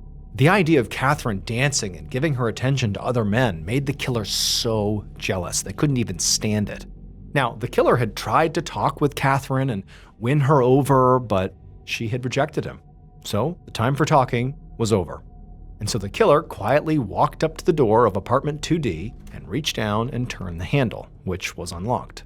As they slipped silently into the apartment, the killer brought out the knife that they had hidden inside of their sweatshirt. But then something they had not anticipated happened. There was this dog lying on the apartment floor that got up and began to bark at them. For a moment, the killer thought about just abandoning the plan and leaving, but then Catherine, alerted by the dog, came out of the bedroom and looked right at the killer and saw the knife in their hand. Catherine screamed and ran right back into her bedroom, the very bedroom that she had made explicitly off limits to the killer. And just thinking about that, the surge of anger suddenly overtook them, and the killer charged into the room after her.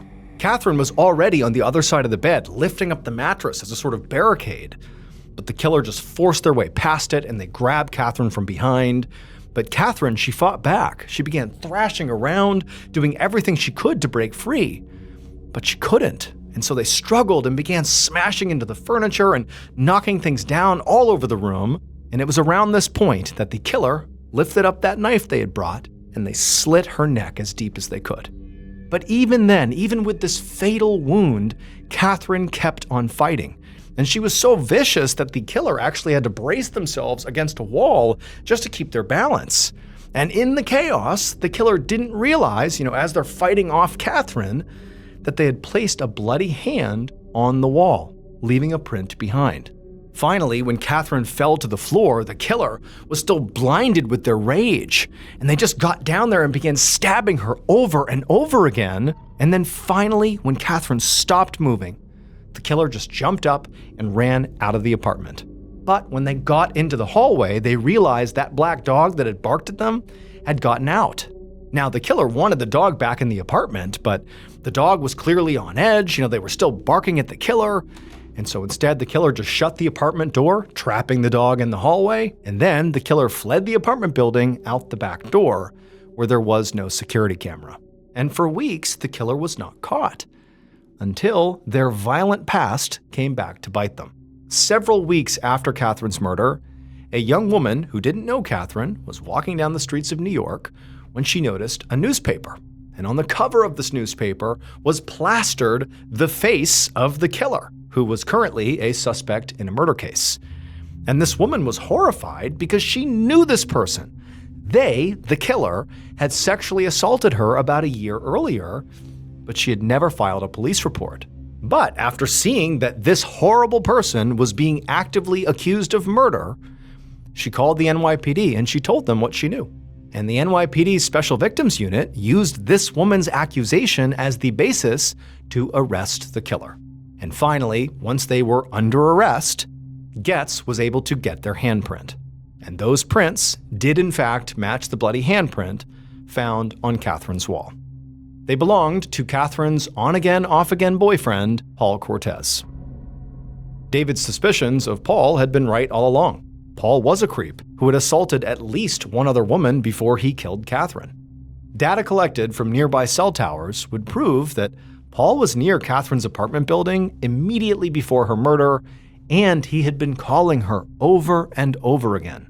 When she ignored his calls, Paul waited until he saw David leave the apartment to go get his car, and then he hustled upstairs to the apartment, knowing Catherine would be alone. Even though David was only gone for 20 minutes, that was still long enough for Paul to get inside the apartment, murder Catherine, and slip away unnoticed. Paul was arrested about a month after Catherine's murder on Wednesday, December 23, 2005. He was found guilty of second-degree murder and sentenced to 25 years to life.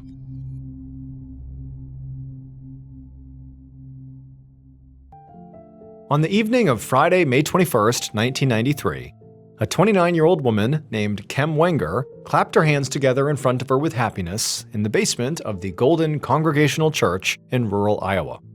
Her closest friends had gathered here to throw Kem and her fiancé, 32-year-old Kurt Simon, a combination wedding shower and goodbye party, and now they were presenting the couple with their gift. It was a money tree, planted in a little yellow coffee can with envelopes full of cash hanging off of it. Kem and Kurt both smiled and began making their way through the crowd to give everybody a big hug and to say thank you. Tonight was a big night for them. All their plans were finally falling into place. Tomorrow, they would pack all of Kurt's belongings into their car, and they would drive 230 miles south from the place where he had been living in Iowa to the city of Bloomington, Illinois, just outside of Chicago, where Kem already lived. And in Bloomington, they would begin their new life together as a soon-to-be married couple, raising Kem's 2 children from previous relationships. It had been a whirlwind 8 months since they had first met on actually a blind date. Kem had known almost immediately that Kurt really was something special, but it hadn't been easy for them to get to this point. They both had almost no money. Kurt was studying to be a Presbyterian minister and living in Iowa to finish seminary school, and Kem was a single mom living in Bloomington who had just recently quit her office job because her coworker was sexually harassing her. She'd taken on off-the-books work as a hairdresser and house cleaner, but she still had to rely on public assistance to make ends meet. The long-distance relationship itself was also just exhausting, with all the driving back and forth. And it didn't help that Kem had contentious relationships with the fathers of both of her kids. Her 1-year-old son's father, Dale Fosdick, was always late with his child support payments, and he still acted like he was entitled to walk right into Kem's house anytime he wanted. Kurt had actually recently confronted him about doing that and told him to stop, which Dale did not seem to appreciate. Her 7-year-old daughter's father, Todd Wenger, really wasn't much better. Todd fought with Kem all the time over their custody arrangement, and he and her other ex, Dale, were actually friends, which really annoyed Kem. But now, as somebody handed Kem a piece of cake in the church basement, all those problems seemed like they were about to get a whole lot smaller. Kurt was moving in, and Kem was about to get her whole life organized. Waiting for her at home in Bloomington, she had a whole collection of modern bride magazines so she could plan their wedding, and she and Kurt were actually talking about Kurt maybe adopting her son. And she knew Kurt could very quickly get a job in Bloomington as a pastoral counselor, and they could maybe save some money by only having to pay for one residence now. And this money tree they were getting was a sweet start. I mean, Kem knew that the members of the congregation were not wealthy people by any stretch. But, she found it very touching that they'd pooled their limited resources to give her and Kurt such a wonderful send-off. The only thing that could make this moment any better would be if Kem's mother, Cricket, was there. But unfortunately, Kem and Cricket were estranged. Kem wished she could be closer to her mother, but Cricket had a mean streak, and for some reason, she really hated Kurt. Kem finished her cake and then checked the time, and she realized, it was time to go, so she tapped Kurt on the shoulder as he was speaking to some friends. They had a lot left to pack tomorrow morning, and they had a long drive ahead of them. So Kem and Kurt made their goodbyes and then headed out of the church holding hands. The next day was Saturday, May 22nd, and Kem and Kurt spent the first part of the day packing and then the second part driving. And then finally, at 10:30 p.m. that night, they pulled their car into the driveway of Kem's 2-story house in Bloomington, the home they would now share together. Kem just sat for a second in the passenger seat while Kurt got out of the car and opened up the trunk. They had a lot of stuff to carry in, but Kem was just exhausted and frankly didn't feel like doing it quite yet. So she watched as Kurt went ahead and walked up the front stairs carrying a box and the money tree. He unlocked the door, he stepped inside, and then a minute later, he came back out empty-handed. And at that point, Kem sighed and decided she better get out and help too. Kurt was halfway back down the stairs as Kem grabbed her own box out of the trunk and walked her way into the house, into the foyer of her home. She put her box down and was about to go back outside and do another trip with Kurt when she paused. There was something she didn't recognize on the floor of the foyer that had not been there when she had left for Iowa. Kurt was outside, facing away from the house, when an intense wave of pressure hit him from behind. And nearly at the exact same time, this booming sound like some kind of explosion filled his ears. He stumbled forward almost uncontrollably and then whipped around and called out for Kem. But his ears were ringing now and he couldn't really tell if she had answered. There was smoke pouring out from the front door of their house, and instinctively he just ran into the house, into the foyer to go find Kem. When he got in there, there's all this smoke and chaos, there's shards of broken glass everywhere, and also he noticed all these little pieces of what looked like metal kind of all over the foyer.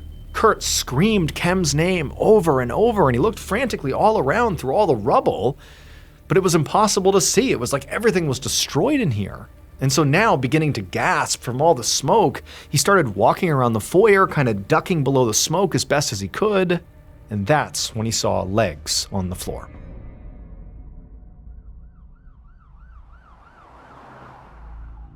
Minutes later, Detective Larry Shepard of the Bloomington Police Department pulled up outside the 2-story house in his cruiser, with his partner beside him and another squad car behind them. Shepard did not usually respond to 911 calls because he was a homicide detective, but he had happened to be in the area when dispatch requested officers go check out a report of potentially a shotgun blast on a residential street. However, the second he stepped out of his car and looked at this 2-story house, Shepard knew this could not have been a shotgun blast. There was all this black smoke billowing out the front door of the house, and although Shepard couldn't see any fire, he could hear the fire alarm going off inside. And outside, the street was chaos. There were all these people who Shepard guessed must be neighbors shouting and running around, and there was debris everywhere. Broken glass and splintered pieces of wood and chunks of metal that had basically been blown out of the house out onto the street. In the driveway of this home, Shepard could see there was a man who had his hands on his head and he looked frantic, and he was yelling the name Kem over and over again as he looked towards the destroyed house. And it was at that point Shepard realized there must be someone or multiple people inside of the house. And he really couldn't wait for backup to go find them. So he and his partner shouted for everyone to stay back, and then they raced up the stairs into the smoke. Once Shepard was inside the front foyer, he could tell there was no active fire, just lots of smoke kind of hanging in the air, and he looked around and he saw there was a 6-inch hole on the wall right near the front door, and there was another hole right in the floor of the foyer. But even though he saw those things pretty quickly, his attention quickly snapped to the body of a woman who was on the ground, and it was immediately clear that there was nothing they could do for her. Literally half of her head was just missing. In his entire career, Shepard had never worked a murder case where the weapon was a bomb. But standing in this blackened, destroyed foyer over the charred body of this woman, Shepard felt sure that that is exactly what he was looking at right now. Around this point, the officers from the other squad car had now come up the stairs and into the house. But Shepard told them to get back, go back outside, because the scene was not safe to process yet. They needed the fire department here, and they needed the bomb squad, because there could be more explosives. Not long afterwards, Shepard and the other officers stood on the front lawn as members of the fire department and the state police bomb squad combed through the scene. By this point, Detective Shepard had learned a bit more about what had happened. The dead woman was Kem Wenger, and the man he had seen screaming in the driveway was Kem's fiancé, Kurt Simon. Neighbors said the pair had arrived around 10:30 p.m., and a couple of the neighbors had actually noticed them before the blast went off when they started unloading their car. These neighbors said that they saw Kurt be the first one to go inside the house, and when he did, he went in carrying a box that he had pulled from the back of the car. And then these neighbors said they saw Kurt come out again, empty-handed, but he went down to the back of the car again, and he appeared to put something in the trunk. And at the same time, Kem had grabbed a box from the car, and she went into the house by herself, and that's when the explosion happened. Shepard was troubled by these accounts. He thought it was suspicious that Kurt had been able to walk into the house without getting hurt, and then just seconds later, Kem goes in and her arrival seems to have triggered the explosion. And so naturally, he wondered if maybe that box Kurt was carrying that he went inside with, maybe that was the bomb, and he planted it. And then when he left, she goes in and it obviously goes off. And then also he wondered, what had Kurt put back into his car after he came out again? What did he put into the trunk? But even more suspicious than any of that was what a preliminary sweep of Kem's home had turned up in the basement. And that was wires, gunpowder, and fuses. Shepard did not need to be a bomb expert to know that these could be components of a bomb, and that whoever killed Kem must have built the bomb right there in her basement, which naturally made Kurt Simon the #1 suspect. So Shepard told a crime scene tech to process Kurt's vehicle and pay extra attention to the trunk. Then the detective walked over to Kurt himself. And Kurt was rocking back and forth, and he was crying, and he was still just saying Kem over and over and over again. Shepard asked Kurt if he could tell him, what had happened here. And Kurt looked at him with this vacant and shocked expression, and he told the detective that he didn't know what happened. He'd gone inside with a box, and he had just started back down the stairs when he felt the blast behind him. And at this, Shepard's eyes narrowed, because according to the neighbor's account, they said Kurt was actually at his trunk, putting something back into the car at the time of the explosion. But Kurt was now claiming that he had actually only just exited the house, basically was on the stairs as the blast happened. Now, this discrepancy could just be a result of confusion, or Kurt could be lying to cover up whatever he may or may not have done. But independent of whatever this was, Shepard just told Kurt that right now he was going down to the station for questioning.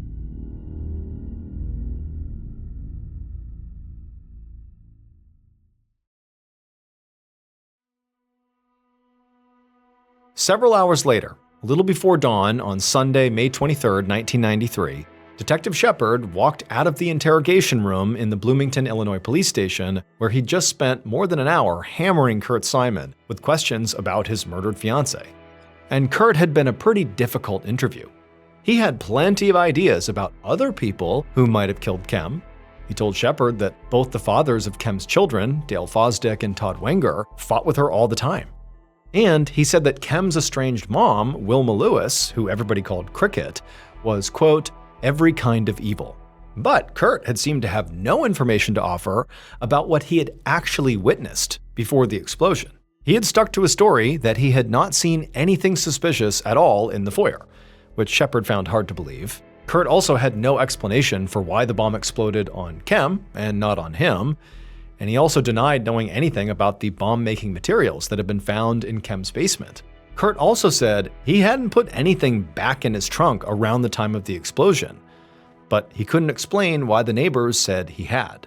Shepard ultimately thought Kurt was either the most unobservant person alive, or he was lying. And on top of all that, Kurt had refused to take a lie detector test. However, Shepard still had to let him go home. The detective just didn't have anywhere near enough evidence to arrest Kurt, at least not yet. At this point, the bomb squad was actually still searching the house for any additional bombs, so the crime scene techs had not gotten in yet to begin to start looking for forensic evidence. They actually hadn't even been able to remove Kem's body yet. Shepard knew the day ahead was going to be very busy. Other members of his team had spent the entire night canvassing the neighborhood and notifying and questioning Kem's family members, and now Shepard was sure there was going to be quite a few interrogations for him to conduct. He'd already been awake for 24 hours by this point, but he knew there was not going to be any sleep soon. So he walked to the office coffee pot and poured himself a cup of coffee and stood there drinking it and thinking about how he was going to nail Kurt Simon for murder. Meanwhile, the bombing itself was making huge news all across Illinois. By about 9 a.m. on Sunday morning, so less than 12 hours after the explosion, there were all these reporters milling around the front entrance of the police station, and some were even going in and out of the lobby trying to talk to people and get any information. And Detective Shepard knew this story was only going to get bigger, because the Illinois State Bomb Squad had just called in the Federal Bureau of Alcohol, Tobacco, and Firearms, or ATF, to help them process the scene. And all that meant there was going to be an enormous amount of pressure on Shepard, who was leading the investigation. And this pressure was especially stressful this morning because the case he'd thought he'd had against Kem's fiancé, Kurt Simon, was starting to fall apart. In all their interviews with Kem's friends, everyone had said Kem and Kurt had a good relationship and were excited to start their life together. The crime scene unit had searched Kurt's car, where neighbors claimed they had seen him place something in the trunk right after the explosion or manipulate something back there, maybe a detonator. But the crime scene techs had found nothing suspicious at all back there. Shepard's partner had checked out Kurt's story that he had spent the entire week previous to the explosion in Iowa, where he lived, and he was moving here to Bloomington to live with Kem. And they had found out that that story was true. He really had been in Iowa. And so this made Shepard's theory that Kurt had assembled the bomb in Kem's basement a lot less likely, since Kem was home all week and Kurt wasn't there. Plus, Kem's babysitter had given police 2 additional pieces of information that really widened the suspect pool. First, she said that the spare key to Kem's house had recently gone missing. And the second thing was, because the spare key was gone, Kem had gotten locked out at some point and had to cut a hole in the screen in the back door to get inside. And so this meant that basically anybody could have gotten inside of Kem's house to build the bomb if they just went in through the back door, or if they, had the key, if they stole the key. So Shepard's suspect list effectively had gone from Kurt to all of Bloomington.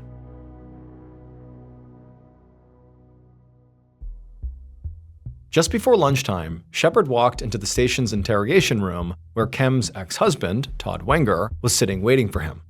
With Kem's fiancé, Kurt, looking less and less likely as a suspect, the detectives had set their sight on Kem's exes. Both Todd, who was the father of Kem's daughter, and Dale Fosdick, who was the father of Kem's son, not only had obvious motives, but they also knew Kem's schedule, because each of them had been watching one of her children over the weekend before she was killed.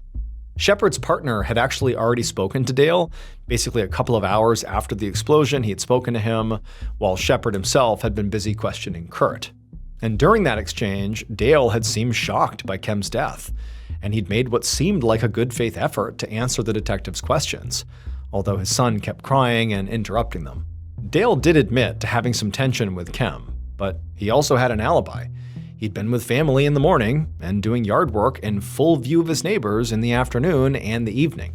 He'd given Shepard's partner names and phone numbers of potential witnesses that could have witnessed this, and a preliminary round of calls to those witnesses had suggested that Dale was telling the truth.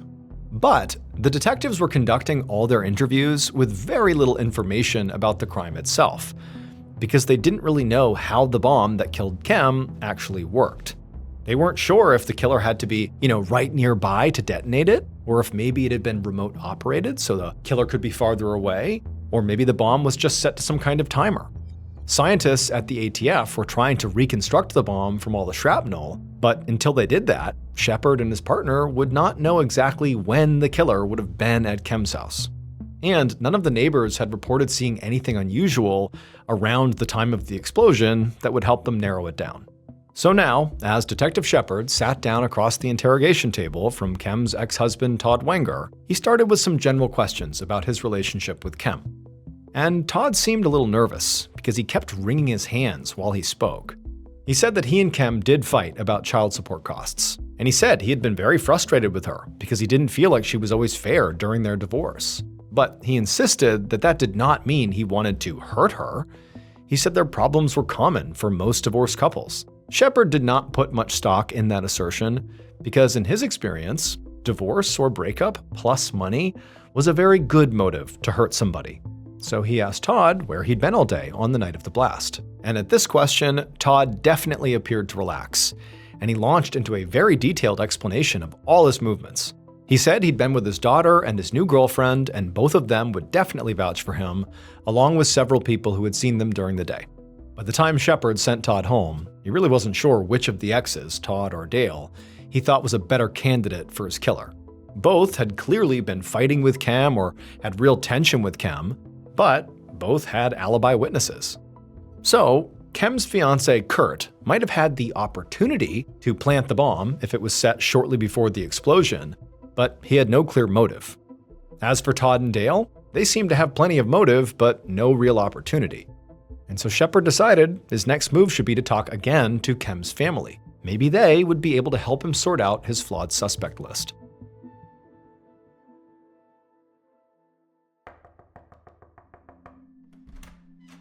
On Sunday evening, so almost 24 hours after the explosion, Detective Shepard knocked on the door of the home where Kem's sister, Joni, lived. Now, by this point, another officer had already been there to tell her and their mother, Cricket, about Kem's death, but Shepard wanted to hear from them himself.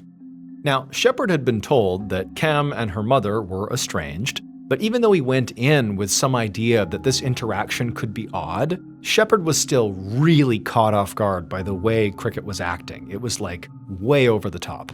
As Joni welcomed Shepard inside and offered him a seat on the couch, she was crying. Her reaction to the death of her sister seemed very genuine. But Cricket was not crying or showing any signs of being sad. Instead, she was just furious, and not about the murder, or about losing her child, or about the fact that police had not made an arrest yet. She was furious about her child's life insurance policy, which apparently Kem had not added her to as a beneficiary, which meant that Cricket was not going to be paid any money despite her child being killed.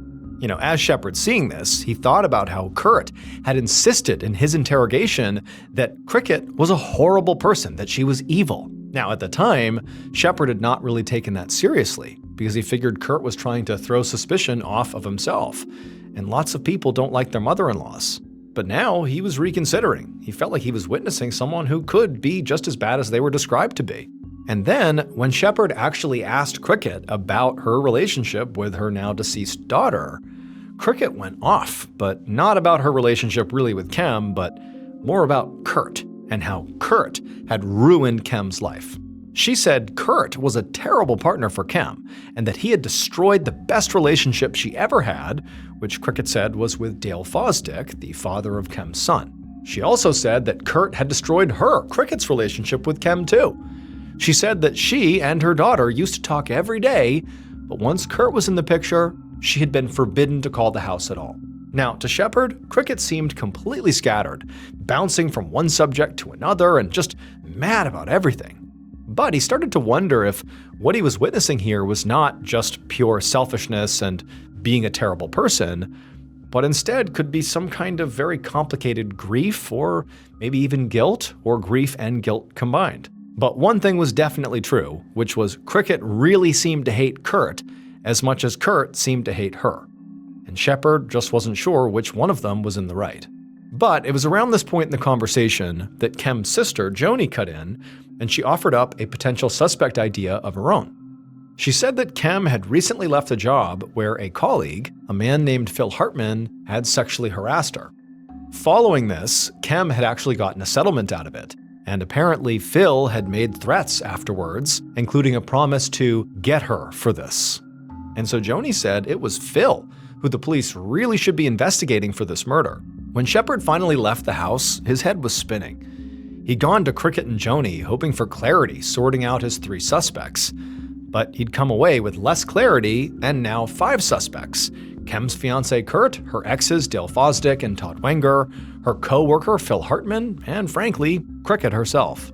At this point, it was late on Sunday night, and Shepard had been awake since Saturday morning, and so he decided the best thing he could do now was just go home and get some sleep. That way, he could come back with a clear head on Monday morning and maybe make sense of it then.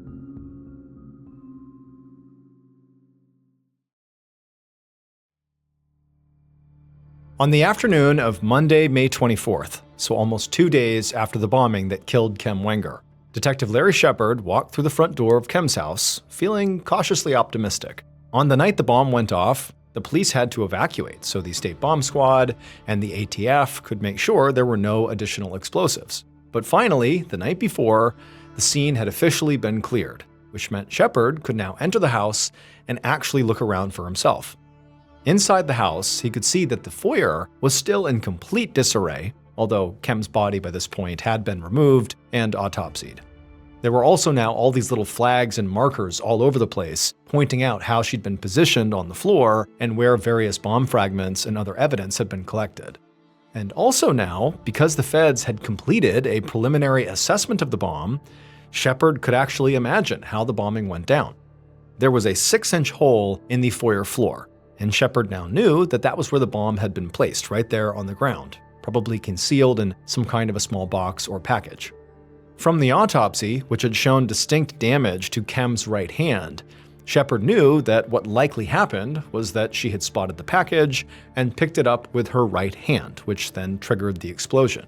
And this was actually the single most important thing the feds had been able to determine, that the bomb was motion activated. This was huge, because it meant the bomber did not have to be at or even near Kem's house to trigger the explosion manually, which meant they could have left this thing there anytime during the weekend. This also explained why there were a bunch of wires and bomb-making materials found in the basement, because if the bomb had been built somewhere else and transported to Kem's house in, say, a car, the bomb could have exploded along the way. So what likely happened was that Kem's killer brought a partially finished bomb to Kem's house that would not detonate as they carried it, and then they put the final touches on it right on site, once it was actually in position in the foyer. This also meant the bomber had to be pretty sophisticated, because building a bomb like this took technical skill, it took some intelligence and real attention to detail, because if you don't have those things, you can set off the bomb and kill yourself. And so, in Shepard's mind, this likely took Kem's mother, Cricket, right off the table. She just did not strike him as organized enough or really coherent enough to build this type of bomb. She just seemed way too scatterbrained. Kem's exes, Dale Fosdick and Todd Wenger, both worked with machines for a living, so they were definitely still in. And her fiancé Kurt was highly educated, so he was still in. Shepard wasn't sure about Phil Hartman, the co-worker who Kem had accused of sexually harassing her. He had reached Phil by phone that morning, and Phil had told him he was working in Louisiana at the time the bomb went off, hundreds of miles away.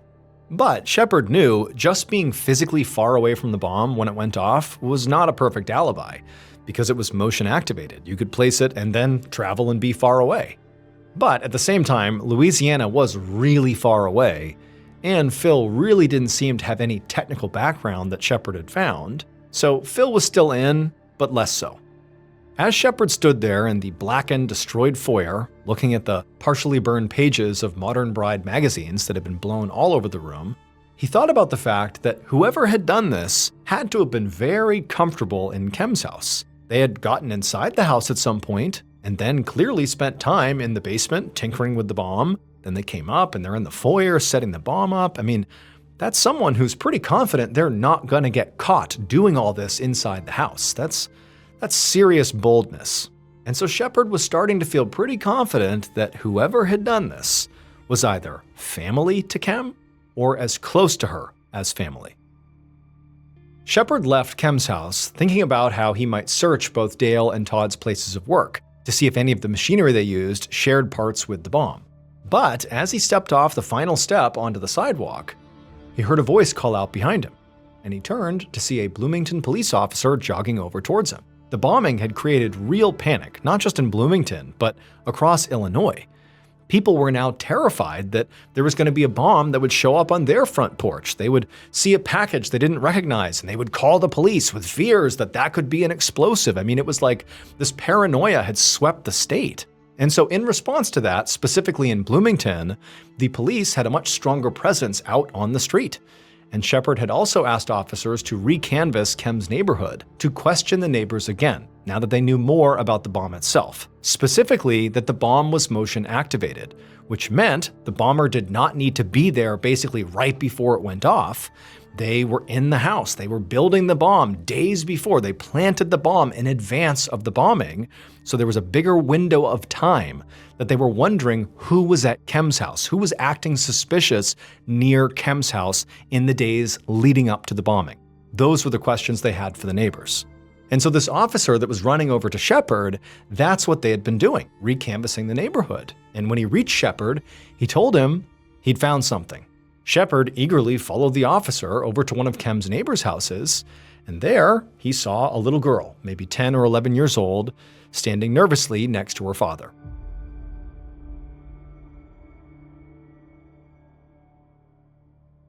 And based on what this little girl would say, along with evidence collected by the Bloomington Police Department and the ATF, this is a reconstruction of what authorities believe happened to Kem Wenger on May 22, 1993.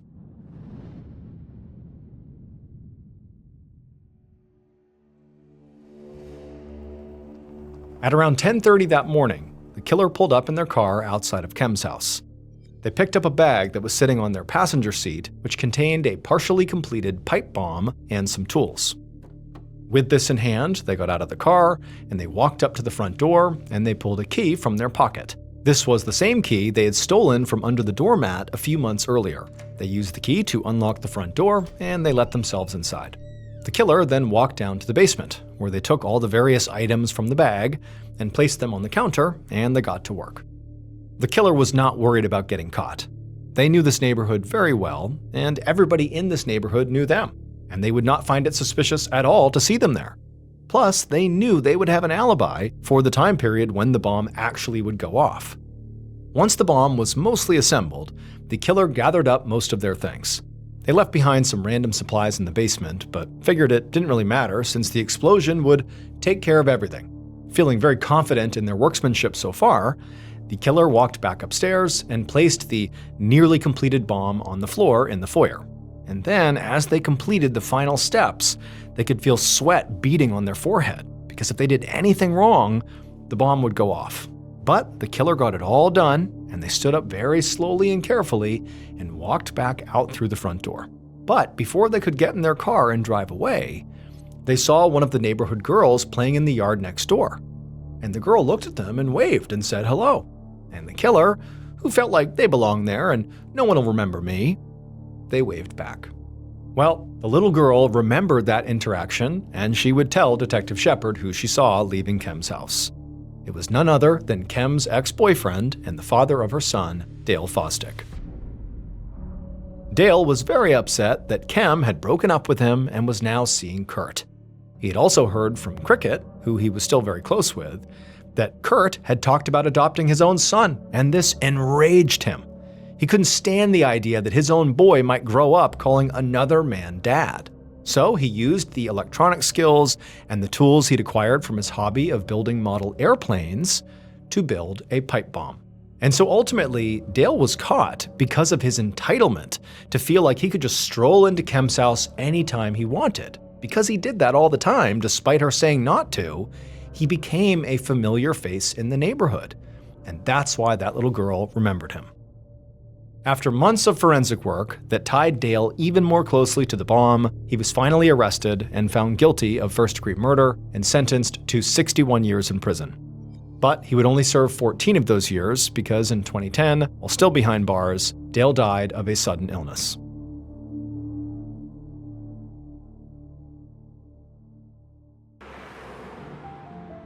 On the evening of December 28, 2016, a 54-year-old man named Don Fluitt drove down the highway into the city of Albuquerque, New Mexico.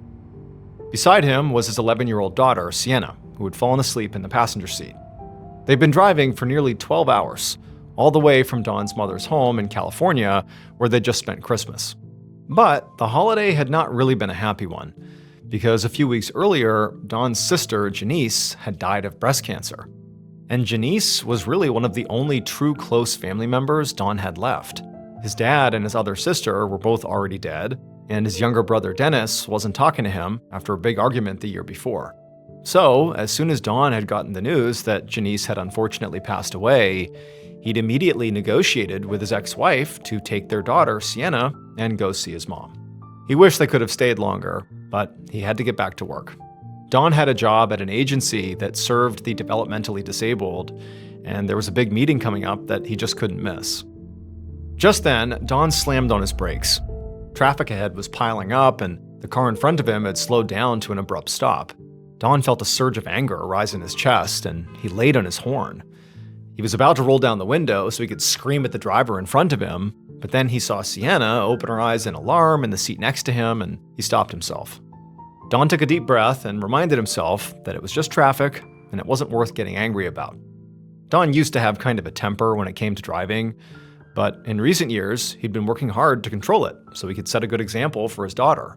So after the traffic finally let up, and as he rounded an exit off the highway and drove through downtown Albuquerque toward his house, Don deliberately tried to shift his focus to something positive. It was already Wednesday, which meant it was only a few more days until Spaghetti Sunday. And that always made Don smile. Spaghetti Sunday was a tradition that he and Sienna had started together a few years ago by making big batches of food every Sunday after church and bringing the food downtown to feed the homeless. At first, it had just been the two of them, but over time, more people had joined in the effort, and pretty soon it had grown into a real event with whole groups of volunteers coming out to serve food and drop off clothes and canned goods. Don felt proud that he'd created something so meaningful for the community, and it was especially important to him that he had done it with Sienna. Finally, Don turned down a quiet residential street and parked in the garage of a 2-story stucco townhouse decorated with Christmas lights. He got out of the car with Sienna, grabbed their suitcases, and walked to the front door and unlocked it. And when his daughter stepped inside, she shrieked with excitement, because waiting for her under the Christmas tree was a brand new bicycle wrapped in a shiny bow.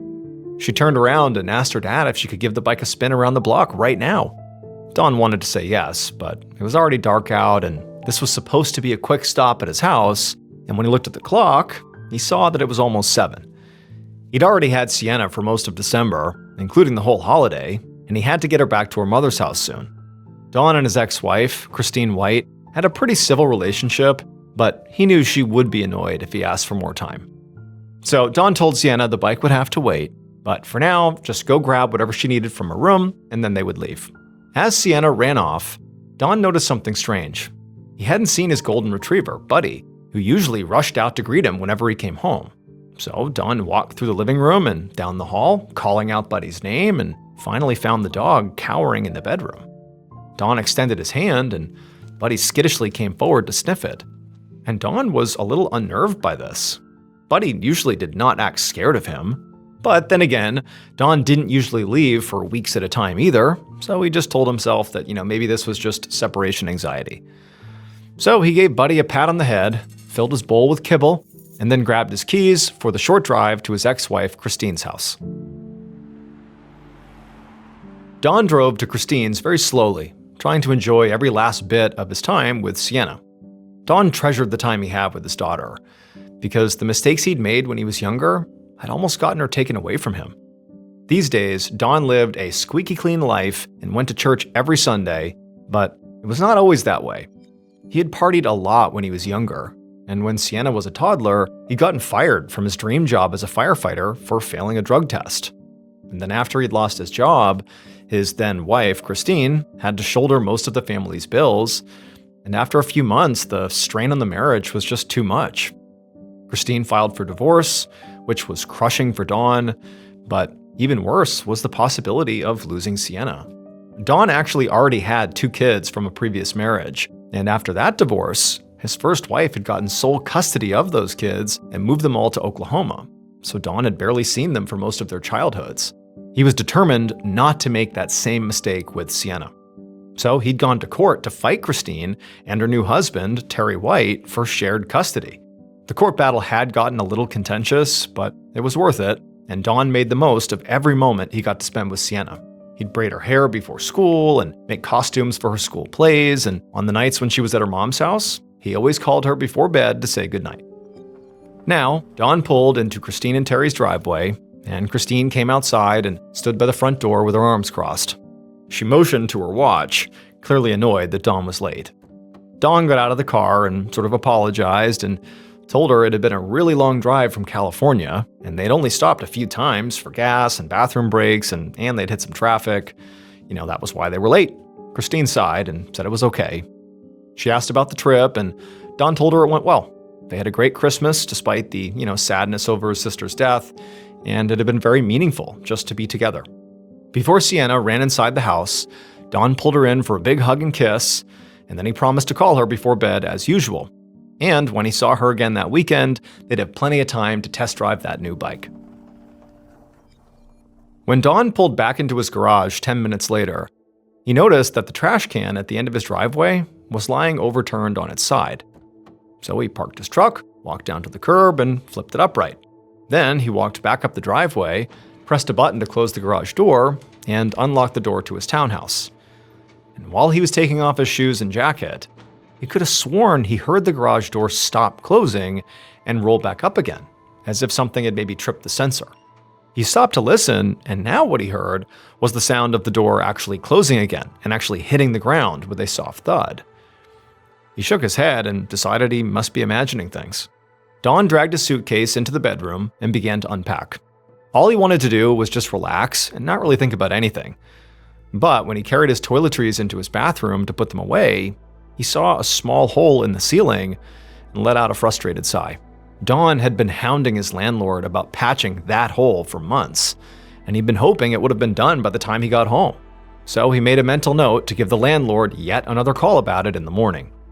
When he was finally finished unpacking, Don put his jacket and his shoes back on and then headed out to the garage to smoke a cigarette. The following morning, December 29th, at the office where Don worked, his coworker, Valerie Torres, was settling down at her desk when her phone rang. Valerie picked it up and heard Don's daughter, Sienna, on the other line. Sienna told Valerie that her dad did not call her last night and asked if he was there now at the office. So Valerie stood up and peered over at Don's desk, but it was empty. This was a little unusual, since Don was a pretty punctual guy, but it was still early, so she told Sienna not to worry. She would give Don a call now, and she was sure he would call Sienna right back. Valerie hung up and dialed Don's cell phone, but he didn't answer. So she sent him a text message, and she waited. But after half an hour, Don still hadn't replied. And now Valerie was starting to feel concerned. It was not like Don to skip work without calling in, and then ignore calls and texts too. And so Valerie discussed it with another coworker, and they decided to just go swing by Don's townhouse themselves and check on him. The sky over Don's townhouse was dark and cloudy when Valerie pulled into the driveway. She and her coworker got out of the car and walked up to the front door. Valerie knocked on the door, but to her surprise, it actually just swung right open. She looked over at her coworker, then the two of them nervously stepped inside. Valerie immediately called out Don's name, but he didn't answer, so she wandered into the living room and peeked into the bedroom, but the house seemed empty. Valerie's coworker, meanwhile, headed up the stairs to look for Don on the second floor, and Valerie headed out to the garage to see if maybe Don's truck was there. And when Valerie opened the door to the two-car garage attached to the townhouse and flipped on the light, she saw Don's truck was in its usual spot. But something else caught her eye. On the back wall of the garage, behind the neighbor's SUV, she noticed a streak of something dark red on the wall. At this point, Valerie started to feel pretty nervous. But nonetheless, she began walking towards that back wall to see what was going on over there. And as she got closer and closer, she was staring at the streak, wondering if her eyes were playing tricks on her, until finally she was close enough that she could actually look down at the space between the SUV and the red streaked wall. And when she looked down, she screamed.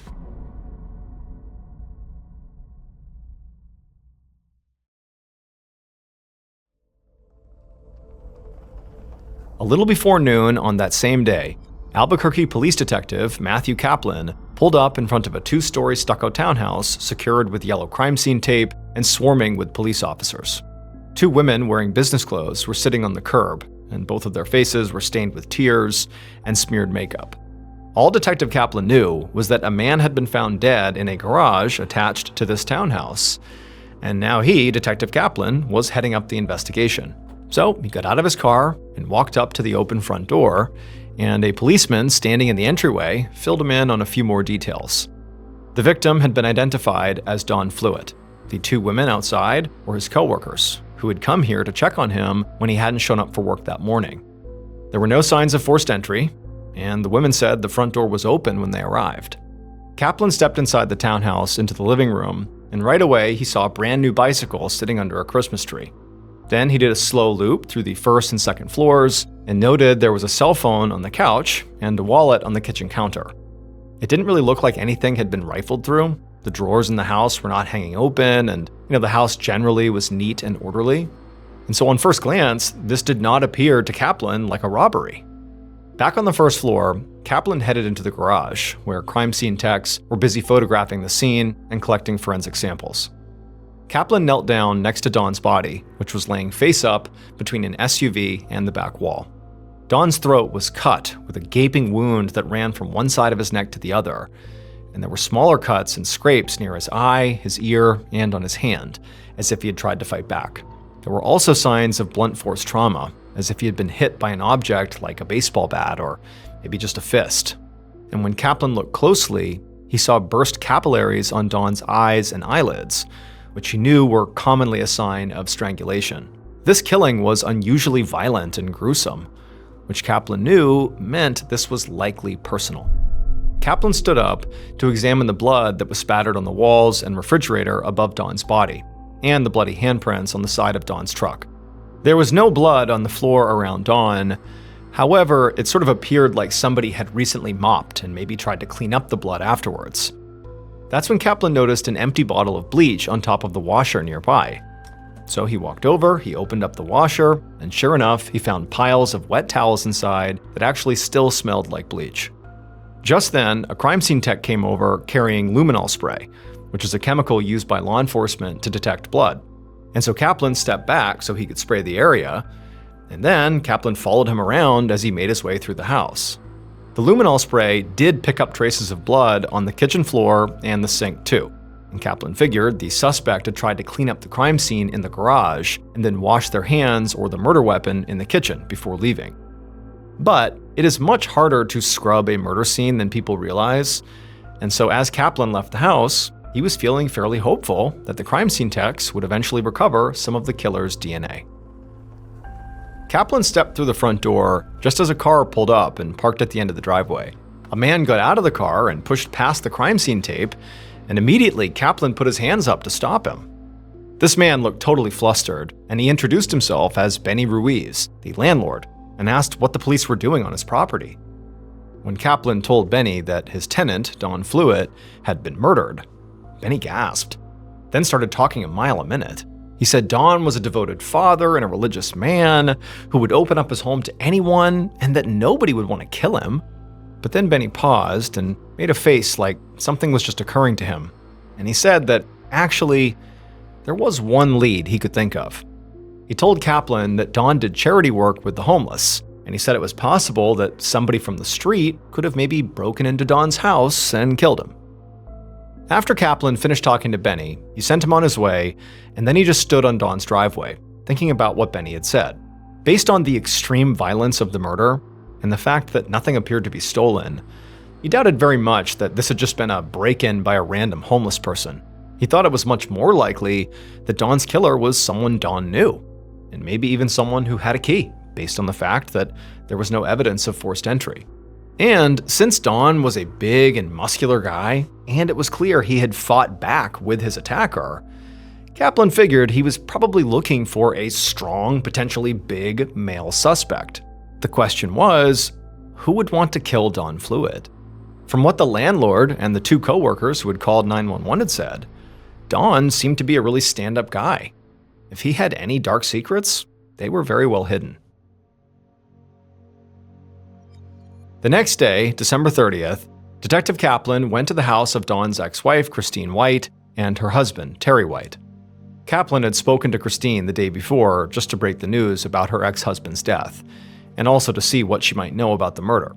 Christine hadn't had any ideas about who would have wanted to hurt Don, but she'd mentioned that he used to have a problem with road rage, and he had just finished a 12-hour drive, so maybe he had gotten into it with another driver and maybe they had followed him home. But she also said their daughter had been with him, and she didn't mention anything about that. The only other thing Christine could think of was that Don had actually told her that his dog was acting skittish when he had gotten back from that road trip. Kaplan had quickly ruled out Christine as a suspect because she had an airtight alibi. Don had dropped Sienna off at Christine's around 7:45 the night he was killed, and then she and Sienna had spent the rest of the night together. Her road rage idea seemed as unlikely as the landlord's theory that a random homeless person had broken in. And the information about the dog was interesting, but not particularly helpful in identifying a suspect. But now Kaplan was back at Christine's house because he still needed to speak to her husband, Terry, who had been out of town last night for work since he was a truck driver and often worked long shifts at odd hours. But as the husband of Don's ex-wife, he was a natural suspect. When Kaplan rang the doorbell, Terry opened the door and greeted the detective with a polite smile. Kaplan entered the living room, where Christine and Sienna were sitting, and said hello, and then asked them to leave so he could speak to Terry in private. Terry sat down in an armchair across from Kaplan. He seemed calm and friendly as he told the detective that he and Don didn't have much contact with each other, but their relationship was not exactly bad. It was just awkward because of the custody battle Don had had with Christine. Ever since then, Terry said, he'd tried to keep the peace by just sort of avoiding Don. He knew Sienna loved her dad like crazy, and if he accidentally sparked a conflict, Sienna would likely take Don's side. As for the night of Don's murder, Terry told Kaplan he was at his sister's house until about 9 p.m., and then he left and he stopped at Wendy's on the way to work, and then he took a nap in his truck in the parking lot before going in for his shift. After Kaplan left and went back to the station, he immediately called Terry's sister and also Terry's boss, and they both confirmed Terry's whereabouts, which meant that Terry's alibi was solid, and Kaplan was back to square one on suspects. But while he was writing up a report on Terry's interview, his phone rang with a call from one of Don's neighbors. She told him she had been looking over the footage from her security camera for the night of Don's murder, and she found something that she thought the detective might want to see. Kaplan stopped writing his report mid-sentence and drove right to this neighbor's house, where she led him inside, to her computer, where she pressed play. Kaplan leaned in close to the screen and watched the black and white footage of the side of Don's townhouse shot from the top of the driveway next door. At 7:41 p.m., a few minutes after Kaplan knew that Don and Sienna had left for Christine's house, a hooded figure could be seen in the corner of the frame. The figure tipped over Don's trash can and then walked up the driveway toward Don's garage and disappeared from the screen. About 15 minutes later, the video showed Don driving into the garage and then walking out again to go pick up the trash can and then walking back up the driveway. Now, the garage door itself was not in frame, but the camera did capture a faint glow of light coming from inside Don's garage. Kaplan could see that light dimming, which meant the garage door was closing, but then inexplicably, the door must have begun going back up again because the light began to get bigger. And at the same time, there were several brief flashes of light, and then after the flashes, the light began to dim again, which meant the garage door closed, eventually leaving the driveway in darkness. Kaplan got a copy of this video, then left the neighbor's house and walked over to Don's, trying to piece together what actually happened on the video. He stood inside of Don's garage and held the garage door clicker in his hand, and he pressed the button to close the door. And as it closed, Kaplan walked closer until he was almost directly underneath the door's path. And then, when that happened, all of a sudden, the door stopped because Kaplan had actually tripped the sensor by going right underneath it. And as soon as he tripped the sensor, a light on the top of the garage flashed 3 times as the door not only stopped, but began going back the other way. It was clearly how the system worked if it was tripped. And so once he saw that, Kaplan thought about those strange flashes of light he saw in the video, and then also that hooded figure he had seen lurking near the garage. And all at once, it was like the pieces clicked into place. The suspect must have followed Don into the garage. But when they went into the garage, perhaps they tripped the sensor, and so as that door was coming down, the suspect's trying to sneak in, they trip the sensor, the door stops, there's those flashes of light, the door begins to go up again, but the suspect, not wanting Don to realize what's going on, rushed over, hits the button, the door shuts, Don is none the wiser. Unfortunately, as valuable as this footage appeared to be, Kaplan was not able to make out the dark figure's face on this security video. But, the video had given him a few extremely valuable clues. Whoever killed Don must have known his routine.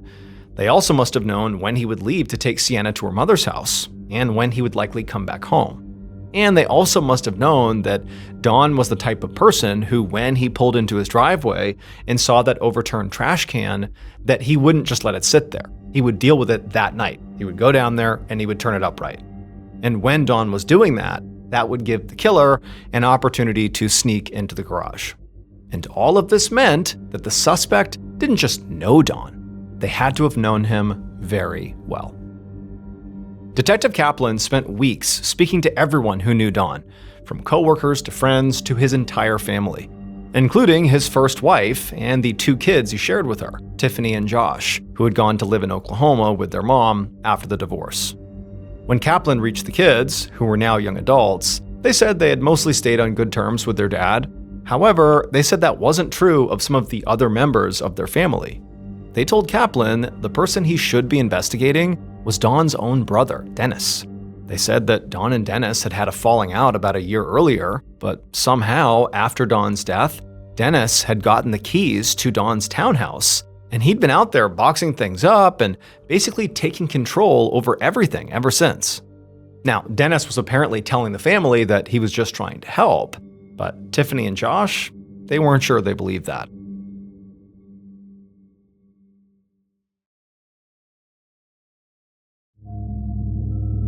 Towards the end of January 2017, so nearly a month after Don was murdered, Kaplan brought Don's brother, Dennis, into the Albuquerque police station for questioning. And seated across the interrogation table, Dennis seemed a little keyed up, but Kaplan couldn't tell whether he was nervous about the interview because he was guilty or irritated about it because he was innocent. Dennis said that the feud between him and his brother had started after their father had passed away in October of 2015. A little over a year earlier. The family had reached an agreement over what to do with their dad's possessions, but Don had violated that agreement by actually keeping one of their father's cars instead of selling it. The argument had spiraled from there, and pretty soon, Dennis said that he and Don were no longer on speaking terms. Dennis said he had reached out that fall and tried to reconnect, but he said Don never returned his calls. Dennis said he had hoped that they could at some point patch things up, if they just tried a little bit harder. But then Dennis said he had gotten the call that Don was dead. Kaplan narrowed his eyes as Dennis finished the explanation. He didn't really buy the reconciliation story, and Dennis's only alibi was that he was home alone when his brother was killed. So Kaplan decided to push. He asked Dennis why he'd started rooting through Don's house the minute the crime scene was cleared. And at this, Dennis began to get pretty defensive. He insisted he only wanted to spare the rest of his family the pain of having to do that themselves. Besides, he said, his hard work settling Don's affairs had actually led him to a lead about the murder that he wanted Kaplan to look into.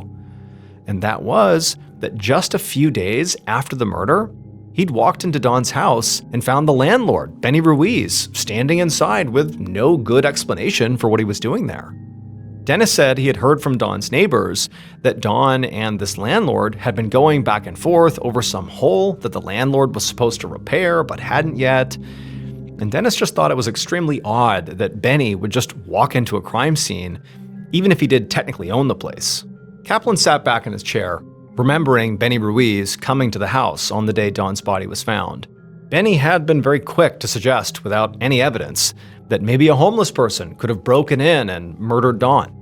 Maybe, Kaplan thought now, Benny had just been trying to deflect suspicion away from himself. The next day, Kaplan brought Benny Ruiz into the station for an interview. Like Don's brother Dennis, Benny did not have a solid alibi for the night Don was killed. But he could explain why Dennis had found him inside of Don's house on that day. He said he was only there to feed the dog because nobody was looking after it during the first few days following Don's death. Benny then leaned across the table and told Kaplan that if there were one person he should be looking into, it was Dennis. Benny said that from the moment Dennis arrived, he'd been acting really weird.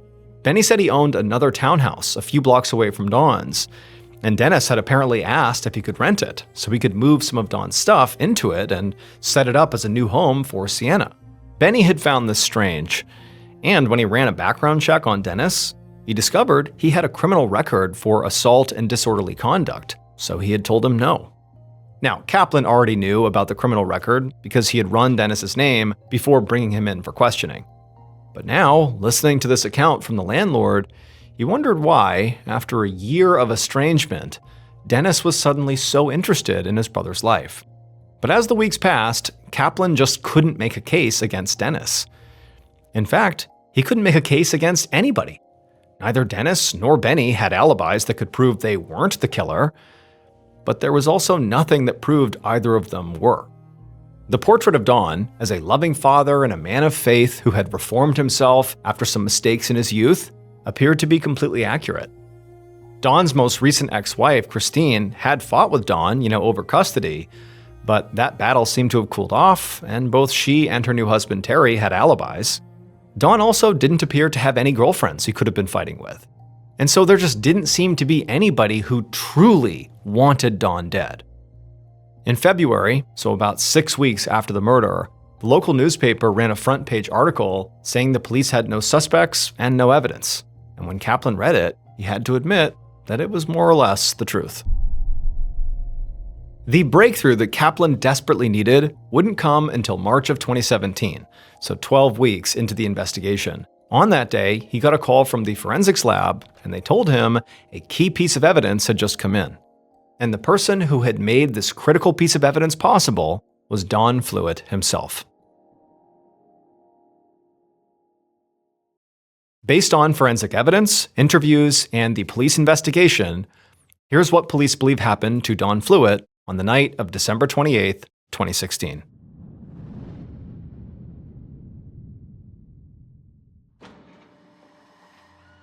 The killer waited in the darkness right outside of Don's house until the garage door opened at about 7:40 p.m. At that point, Don drove off with his daughter in the truck, and so the killer immediately darted forward and tipped over a garbage can, and then retreated back to the shadows to wait. The killer had been nursing a grudge against Don for a long time. It annoyed them that everyone thought Don was so great, because the killer knew that until just a few years earlier, Don had been this drug-abusing loser with 2 kids he didn't even care for, and another one who he deserved to lose in Sienna. But for some reason, nobody else saw Don for what he truly was. So the killer had bided their time for as long as they could stand it, but finally, they had had enough. Don was just a dark cloud hovering over their life constantly, and he had to go. The killer knew Don well enough to figure out his schedule. They knew he was due to drop his daughter off at her mother's that evening, and that he'd be coming home alone after that, and that before he went to bed, he would go into the garage to smoke a cigarette. The killer clutched a tire thumper in their hand, which is a small wooden bat used to check tire pressure, and as they clutched it, they felt their heart race with anticipation. Finally, just before 8 p.m., Don came back, and while he was out fixing the trash can, the killer snuck into the garage. They hid behind a vehicle as Don walked back up the driveway and pressed a button to close the garage door and then open the door to his own townhouse. At that point, the killer snuck out from behind the vehicle to get into position, and as they did this, they accidentally tripped the garage door sensor, sending the door rolling back up and sending those lights flashing. And so, thinking fast, the killer rushed over to the panel on the wall and pressed the button again to close the garage door. Then they held their breath, listening for any movement inside the townhouse that would suggest Don was like, "What's going on?" and coming out to check. But Don didn't seem to notice. And so the killer breathed out a sigh of relief and took their position near the door. And then after a while, the doorknob jiggled, and the killer realized this was it. They raised their weapon, and as soon as Don opened the door, they struck him so hard the tire thumper broke into pieces. Then they punched Don again and again with their bare fists, finally letting out all the rage they'd been pushing down for so long. Don did everything he could to fight back. I mean, he had turned his life around. He had a daughter that he loved, that he was trying to build an amazing life with. He was not just going to give up here. And so, as valiantly as he could, he fought the killer. But he had been gravely injured, and when he couldn't fight anymore, he just tried to crawl under his truck and hide. But the killer pulled him out and landed one last punch to his face. Don stopped moving, and at that point, the killer wrapped their hands around his throat and they squeezed. But the killer wasn't done.